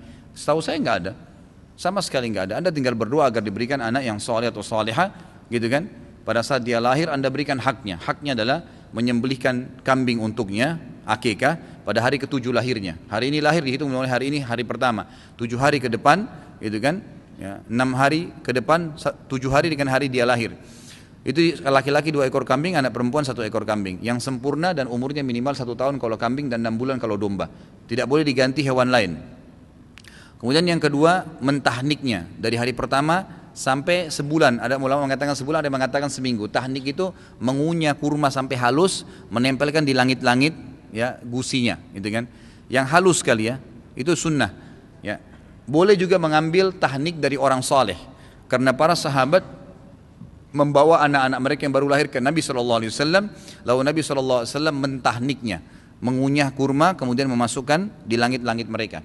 Kemudian juga mengusap rambutnya dan mencukurnya, mengusap sebelum dicukur, ya karena Nabi SAW sering mengusap kepala anak bayi kalau dibawa kepada beliau dalam hadis Bukhari, kemudian mencukur rambutnya dan ditimbang dengan timbangan emas atau perak, lalu disedekahkan sesuai dengan nilai emas atau perak itu. Misal segram 500.000 sedekahkan kalau anda punya kelebihan harta. Memberikan nama yang baik, nama yang mulia. Dan ini saya titik beratkan, pilih nama-nama orang soleh dan cukup satu nama. Indonesia ini Masya Allah, Muhammad Yusuf Saleh, ya. Siapa yang mau dipakai namanya? Untuk apa 3 nama? 3 nabi lagi, gitu kan? Nggak perlu, gitu kan? Jadi ada Siti Aisyah, apa Siti ini? Dari mana Siti ini, gitu kan? Nggak usah, satu nama. Ingat sahabat Nabi SAW namanya satu, Muhammad. Abu Bakar, Abu Bakar saja. Umar, Uthman, Ali, Talha, Zubair. Ada nama sahabat 2 nama? Nggak ada. Ini cuma Made in Indonesia ini, gitu kan? Jadi nggak usah nama satu dan cari orang-orang soleh, cukup dengan nama itu, gitu kan? Itu yang anda lakukan. Tidak ada dalam Islam merayakan hari 4 bulan hamil, hari 7 bulan hamil, kemudian apalah acara hancurin belain kelapa, kemudian dimasukin ari-arinya, dilempar di lautan, beragam macam khurafat, nggak ada. Ari-ari bayi itu ambil tanam di tanah, selesai, nggak ada apa-apa kok. Nggak ada sesuatu yang harus diistimewakan, harus dikendi, harus ditaruh di tempat yang aman. Itu adalah saudaranya si bayi. Dari mana saudaranya itu? Itu plasenta bekas makan bayi. Nggak ada hubungannya, jangan berlebihan, gitu kan? Nggak ada apa-apa sama sekali. Jadi jangan berlebihan. Ikuti agama maka akan mudah. Ada berita di salah satu channel YouTube yang dipercaya atau thiqah, diberitakan bahwa ada pesawat beserta penumpangnya mendarat setelah hilang selama 40 tahun. Jikalau benar dan memang benar, bagaimana pendapat Ustaz? Allahu alam, saya tidak tahu, gitu kan. Ini hilang selama 40 tahun, kemudian datang lagi, Allahu a'lam. Secara akal manusia jelas tidak mungkin, gitu kan. Ya. Bolehkah hukum mati bagi pengedar narkoba atau peminumnya? Ya memang, kalau mereka mengedarkan, gitu kan, itu hukumnya dicambuk dalam Islam, ditakzir, sama dengan hukum khamr. Tapi kalau tetap melakukan ditakzir lagi, kalau tidak salah sampai 3 kali. Kalau dia terus mengedarkan, maka hukumnya dikisos, ya, dipenggal kepalanya. Memang dalam Islam begitu. Tapi kalau penggunanya dicambuk saja. Ustaz, saya ingin bertanya, apakah menjadi perancang busana non muslim itu baju yang terbuka haram? Dan apabila saya menjadi perancang desainer baju muslim, jenis jihad apa yang ada di sana? Atau bermanfaat terbesarnya, ya. Kalau merancang baju non muslim, menurut saya Allah alam lebih baik dijauhi, gitu kan? Kenapa anda nggak menjadi perancang baju muslim saja? Jauh lebih baik, gitu kan? Pangsa pasarnya jelas, pahalanya jelas, nggak ada syubhat di situ. Tapi kalau kita buatkan baju non muslim, jelas berbeda dengan pakaian muslimah, tidak akan mungkin bertolak belakang. Pangsa pasar Islam ini besar loh, ya? Besar sekali. Cuma kita memang sendiri yang belum menyadari masalah itu. Ada orang saya tahu cuma jual jilbab jadi miliarder gara-gara jilbab, banyak. Ada orang jual kopiah di Turki, kopiah seperti yang saya pakai ini dari Turki diekspor kemana saja jadi miliarder di Turki. Gara-gara cuma buat kopiah saja, banyak sekali. Dan Allah dengan kemahamurahannya memang memberikan kesempatan kita mendapatkan rezeki dari diri kita sendiri. Kalau kotoran di badan kita bisa jadi rezeki. Kalau telinga anda nggak bermasalah dengan kotorannya, tenggorokan nggak masalah, hidung nggak bermasalah dengan kotorannya, nggak ada dokter THT, ya, semua itu bisa didatangkan. Dokter kulit ada, dokter gigi ada, itu karena kotoran tubuh bisa dijadikan duit oleh Allah SWT, jadi pendapatan. Jadi saya sarankan busana muslim jauh lebih baik. Kalau jenis jihad apa di situ, ya mungkin tidak bisa kita katakan jihad di sini, ya. Tidak bisa kita katakan jihad di sini karena jihad itu istilah yang besar berhubungan dengan masalah perjuangan di jalan Allah Subhanahu wa taala, kan. Tapi di sini saya lebih mengatakan mungkin Anda bisa dapat pahala, ya, dengan menyebarkan simbol Islam lah, ya. Karena Anda sebarkan busana muslim, Anda membuat orang menyukainya, itu adalah sebuah ibadah, ya, sebuah ibadah. Saya ingin bertanya, apakah benar tentang umur Aisyah pada saat dinikahi oleh Nabi SAW adalah 9 tahun? Seorang sahabat yang bernama Khawlah yang menyarankan kepada Nabi SAW untuk menikahi seorang perawan atau menikahi seorang janda, dan Khawlah menyarankan untuk menikahi Aisyah. Sedangkan bikir atau perawan itu bukan sebutan untuk anak yang masih berusia 9 tahun. Karena umumnya di anak yang masih umur 9 tahun itu disebut dengan sebutan jariyah. Sedangkan bikir itu untuk sebutan anak yang belum menikah, dan secara logika tidak mungkin seorang nabi yang mulia menyarankan seorang rasul untuk menikahi anak yang masih 9 tahun. Dan dari sumber yang saya baca semua, anak Abu Bakar radhiyallahu anhu dilahirkan semasa zaman jahiliyah. Ulama sepakat zaman jahiliyah itu adalah zaman sebelum turunnya wahyu pertama sebelum 610 Masehi. Sedangkan Nabi menikahi Aisyah tahun 620 Masehi. Hal ini menunjukkan bahwa saat Nabi SAW menikah, saat itu umur Aisyah lebih dari 10 tahun. Ada sebagian pendapat juga yang mengatakan Aisyah dinikahi pada umur 18 tahun. Mohon pendapat Ustadz, karena yang saya baca hanya ada satu hadis yang menyinggung masalah umur Aisyah 9 tahun, yaitu hadis yang diriwayatkan oleh Hisham ibnu Urwah dan Hisham ibnu Urwah disebutkan pada masa tuanya memiliki ingatan yang mulai berkurang. Ini sebenarnya khilaf di antara ulama tentang umur Aisyah radhiyallahu anha. Tapi perlu digarisbawahi dulu satu hal. Secara bi'ah itu lingkungan. Ya.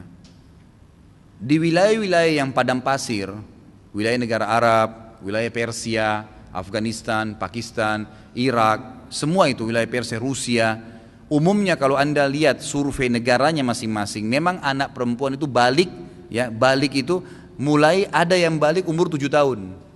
7 tahun itu sudah dihitung balik. Ada sampai 9 tahun dan maksimal mereka itu balik umur 11-12 tahun. Jadi kalau sudah 12 tahun sudah pasti balik. Tapi yang masih sering terjadi antara 7 ini yang jarang, 9 ini sudah umum gitu kan, 12 ini lebih umum lagi gitu, yang sudah maksimal.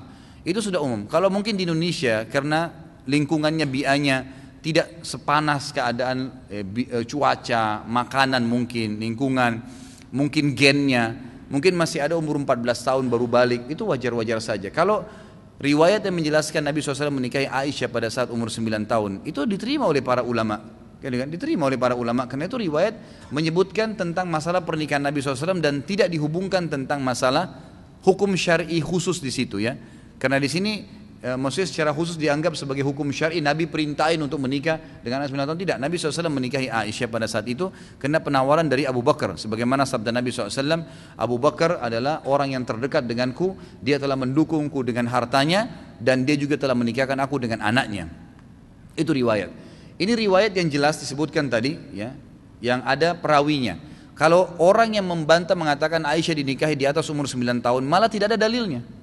Dari mana dalilnya?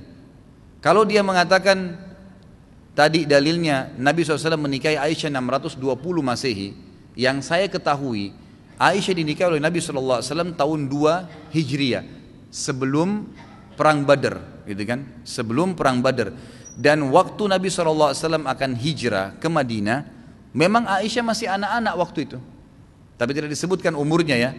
Ya, Aisyah meriwayatkan Nabi SAW datang ke rumah kami waktu itu saya masih anak-anak, gitu kan? Masih anak-anak dan saya, gitu kan? Dan saya melihat Nabi SAW datang di rumah kami di waktu yang tidak biasa beliau datang. Jadi Allahu alam, yang lebih kuat sebenarnya ada riwayatnya ya, menyebutkan memang Nabi SAW menikahi di umur itu dan itu bukan aib. Dan mereka sepakat mengatakan waktu Nabi SAW meninggal, umur Aisyah itu 18 tahun.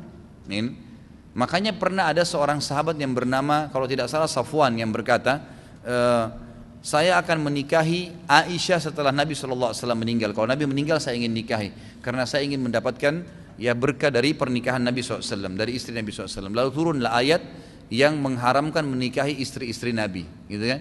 Dan mereka adalah ummahatil mu'minin. Karena kata ulama tafsir, makna daripada ayat Allah ya, waktu sahabat ini bila mau menikah, karena ditemukan Aisyah itu masih sangat muda waktu itu.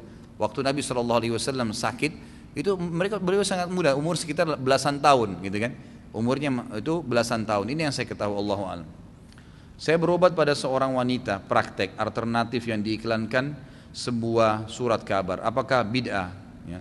Bukan bid'ah, gitu kan? Anda siapa ini? Kalau Anda perempuan berobat sama perempuan, maka itu masih umum saja boleh. Kalau laki-laki ke perempuan, ini ada pertanyaan, untuk apa? Kalau darurat tidak ada dokter yang bisa mengobatin kecuali itu, maka lain. Itu dulu. Kalau pengobatan secara umum. Kalau pengobatan alternatif ini, kita bahas dulu alternatifnya. Apakah ini alternatif yang syariat, yang boleh, misal orang mengkonsumsi herbal, bekam, ya pengobatan nabawiyah kan dikatakan juga alternatif gitu kan. Kalau itu nggak ada masalah, tapi itu pun dianjurkan sesama jenis gitu kan, bukan dengan lawan jenis kecuali darurat sekali. Misal perempuan mau melahirkan, dokter perempuan dikhawatirkan tidak bisa, maka larinya ke dokter laki-laki, karena itu memang darurat. Dianggap ini dokter yang paling kompeten atau orang memang yang paling tahu tentang penyakit si perempuan ini. Kalau salah melahirkan atau operasi maka akan berbahaya. Itu maka tidak ada masalah darurat. Sebagaimana juga pada saat sahabat lagi berperang di jalan Allah Subhanahu wa taala, gitu kan, yang mengobatin luka adalah para perempuan atau sahabiat. Ya, ini Allah alam yang saya ketahui. Baik, ini pertanyaan terakhir saya bacakan. Saya punya teman waktu pergi haji katanya selama di Mekah satu rombongan sholatnya selalu di jamak qasar, sehingga ke masjid hanya 3 kali, subuh, duhur, maghrib. Apakah dalam hal ini diperbolehkan? Allah memberikan kemudahan untuk melakukan sholat selama dalam perjalanan, pahalanya lebih baik di jamak qasar atau setiap waktu sholat ke masjid. Tentu di sini ulama mengatakan boleh, terbuka bagi musafir untuk jamak qasar. Sahkah sholat mereka? Sah. Itu hak mereka karena mereka musafir memang.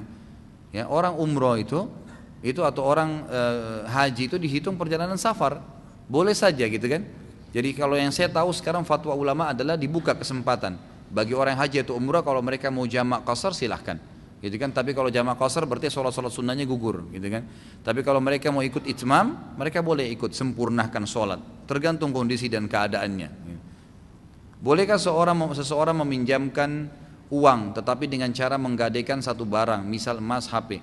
Bagaimana kalau akadnya tidak secara tertulis, hanya secara lisan, misal pinjam 5 juta, infaknya 3.000 per hari ya. Ini jangan dibahasakan infak, tidak ada infak, sama saja bunga gitu kan. Cuma mau disyariatkan ya, nggak ada gitu ya. Jadi tidak ada semua itu infak lah atau apalah bahasanya. Merayakan ulang tahun, merayakan milad supaya bahasa Arabnya ada, sama saja ulang tahun langsung kan gitu. Ini tidak perlu, jadi jangan dikemas-kemas secara bahasa agama gitu kan. Kalau anda mau gadai boleh dalam Islam, namanya bab rahan. Ada bab rahan, bab menggadai. Tapi perlu ketahui beberapa hal ya. Anda ikutin pengajian saya di YouTube itu, kita Bulughul Maram, pernah kita bahas, saya lupa hadis keberapa, sekian ratus hadis itu, kalau nggak salah hadis ke-600-an itu ada bab rahan, memang gadai. Saya panjang lebar jelaskan masalah itu. Di antaranya adalah boleh seorang muslim menggadai bendahnya dan mengambil imbalan dari atau tukar benda harta dari gadaian tersebut, gitu kan? Itu boleh. Misal kita menggadai mobil lalu mengambil uang, boleh senilai dari benda yang kita kasih atau lebih kurang dari itu, dengan waktu tertentu yang akan dikembalikan, gitu kan? Kalau tidak bisa dikembalikan dalam waktu yang disepakati, maka yang sedang dititipin gadai boleh hak menjual benda yang digadaikan, lalu nilai yang pernah dia diambil oleh orang yang punya benda, diambil sama dia, misalnya 75 juta, barangnya nilai 100 juta, 25 juta dikembalikan kepada orang yang tadinya menggadaikan barang. Dan perlu diketahui ya, gadai dalam Islam bukan masuk dalam bab perdagangan. Yang jadi masalah ini kita, pegadaian ini dimasukkan dalam bab perdagangan. Dianggap itu transaksi jual beli, jadi harus ada keuntungannya. Gadai itu sama hukumnya dengan hutang, saudaraku. Memang dalam hati kita ini, ya, kalau dalam masalah bisnis, kalau ini hati kita utuh, harus kata ulama dibagi dua, dipilah. Mana yang investasi akhirat, mana yang kita niat bantu orang, utang dan gadai, bantu orang. Mana memang yang investasi duniawi, memang cari keuntungan. Jangan semua disamaratakan. Ada orang yang tidak bisa pilih nih, sehingga apapun yang dia harus bantu ke temannya, dia selalu hubungkan dengan investasi dunia. Dapat apa saya dari dia? Enggak boleh. Gadai itu memang tidak ada manfaatnya, dan dalam hukum syar'i, dalam hadis disebutkan tidak boleh barang yang digadaikan dimanfaatkan oleh orang yang sedang dititipkan gadai. Enggak boleh. Kecuali memang yang punya barang mengizinkan. Kalau enggak boleh. Ya memang itu hukum syar'inya begitu. Makanya jangan gadai kalau enggak bisa. Itu memang bab pahala di situ. Investasi akhirat sama dengan utang. Enggak boleh berbunga. Utang itu kita dapat pahala. Memang di situ itu bukan investasi untuk cari keuntungan. Makanya saya bilang tadi enggak usah dikemas dengan istilah infak ataupun apa, gitu kan? Enggak usah, saudaraku. 3.000 mungkin Anda anggap kecil. Tapi hadis Nabi SAW jelas yang dihasankan oleh para ulama riwayat Imam Ahmad, 1 dirham riba lebih berat daripada 36 kali berzina. 1 dirham Ngapain kita mau repot-repot dengan uang itu? Nggak usah saudaraku. Bantu seseorang, yakin Allah Azza wa Jal. Tadi saya sudah panjang lebar jelaskan masalah iman baja. Yakin Allah melihat anda yang di atas langit sana dan akan membalas, nggak usah khawatir. Orang ini nggak balas, Allah akan balas kita kok. Banyak fakta berhubungan dengan masalah itu. Terakhir, dosakah kita melanggar peraturan pemerintah, misal tidak membayar pajak, sedang pajak digunakan untuk kemakmuran rakyat? Dalam hal ini kalau nggak bayar berarti merugikan rakyat. Tentu saja berdosa. Karena itu adalah bab yang harus taat pada pemerintah. Bayar saja. Kenapa anda tidak mau bayar? Bukankah itu seperti tadi dikatakan sedekah? Itu sedekah yang paling besar kalau menurut saya masalah pajak tuh. Kenapa? Karena kita berinfak untuk pemerintah. Pemerintah menggunakan di lahan apapun kita panen pahalanya. Mungkin ada proyek-proyek yang anda tidak bisa terjun di situ, tapi dengan uang yang anda bayar sedikit itu ternyata bisa masuk dalam punya andil dalam masalah itu. Infakkan, itu sedekah. Seorang mukmin tahu bahwasanya sedekah tidak akan mengurangi harta yang dimiliki. Allahu alam. Jadi ini mungkin pertanyaan-pertanyaan. Mohon maaf, ini ada pertanyaan akhwat yang belum sempat saya baca. Insya Allah nanti saya akan bacakan dengan izin Allah di pertemuan akan datang. Ya, mudah-mudahan karena ini sudah jam 9, pertanyaannya mungkin masih 50 ini. Ya, kelihatannya masih banyak, masya Allah. Ya. Mungkin insya Allah kita jawab pertemuan akan datang dan mudah-mudahan teman-teman tidak kecewa yang belum dibaca. Tetap saya akan bacakan insya Allah seperti biasanya. Mungkin kalau ada benar dari Allah, kalau ada salah dari saya mohon dimaafkan. Subhanakallahumma bihamdika asyhadu an la ilaha illa anta astaghfiruka wa atubu ilaik. Wassalamualaikum warahmatullahi wabarakatuh.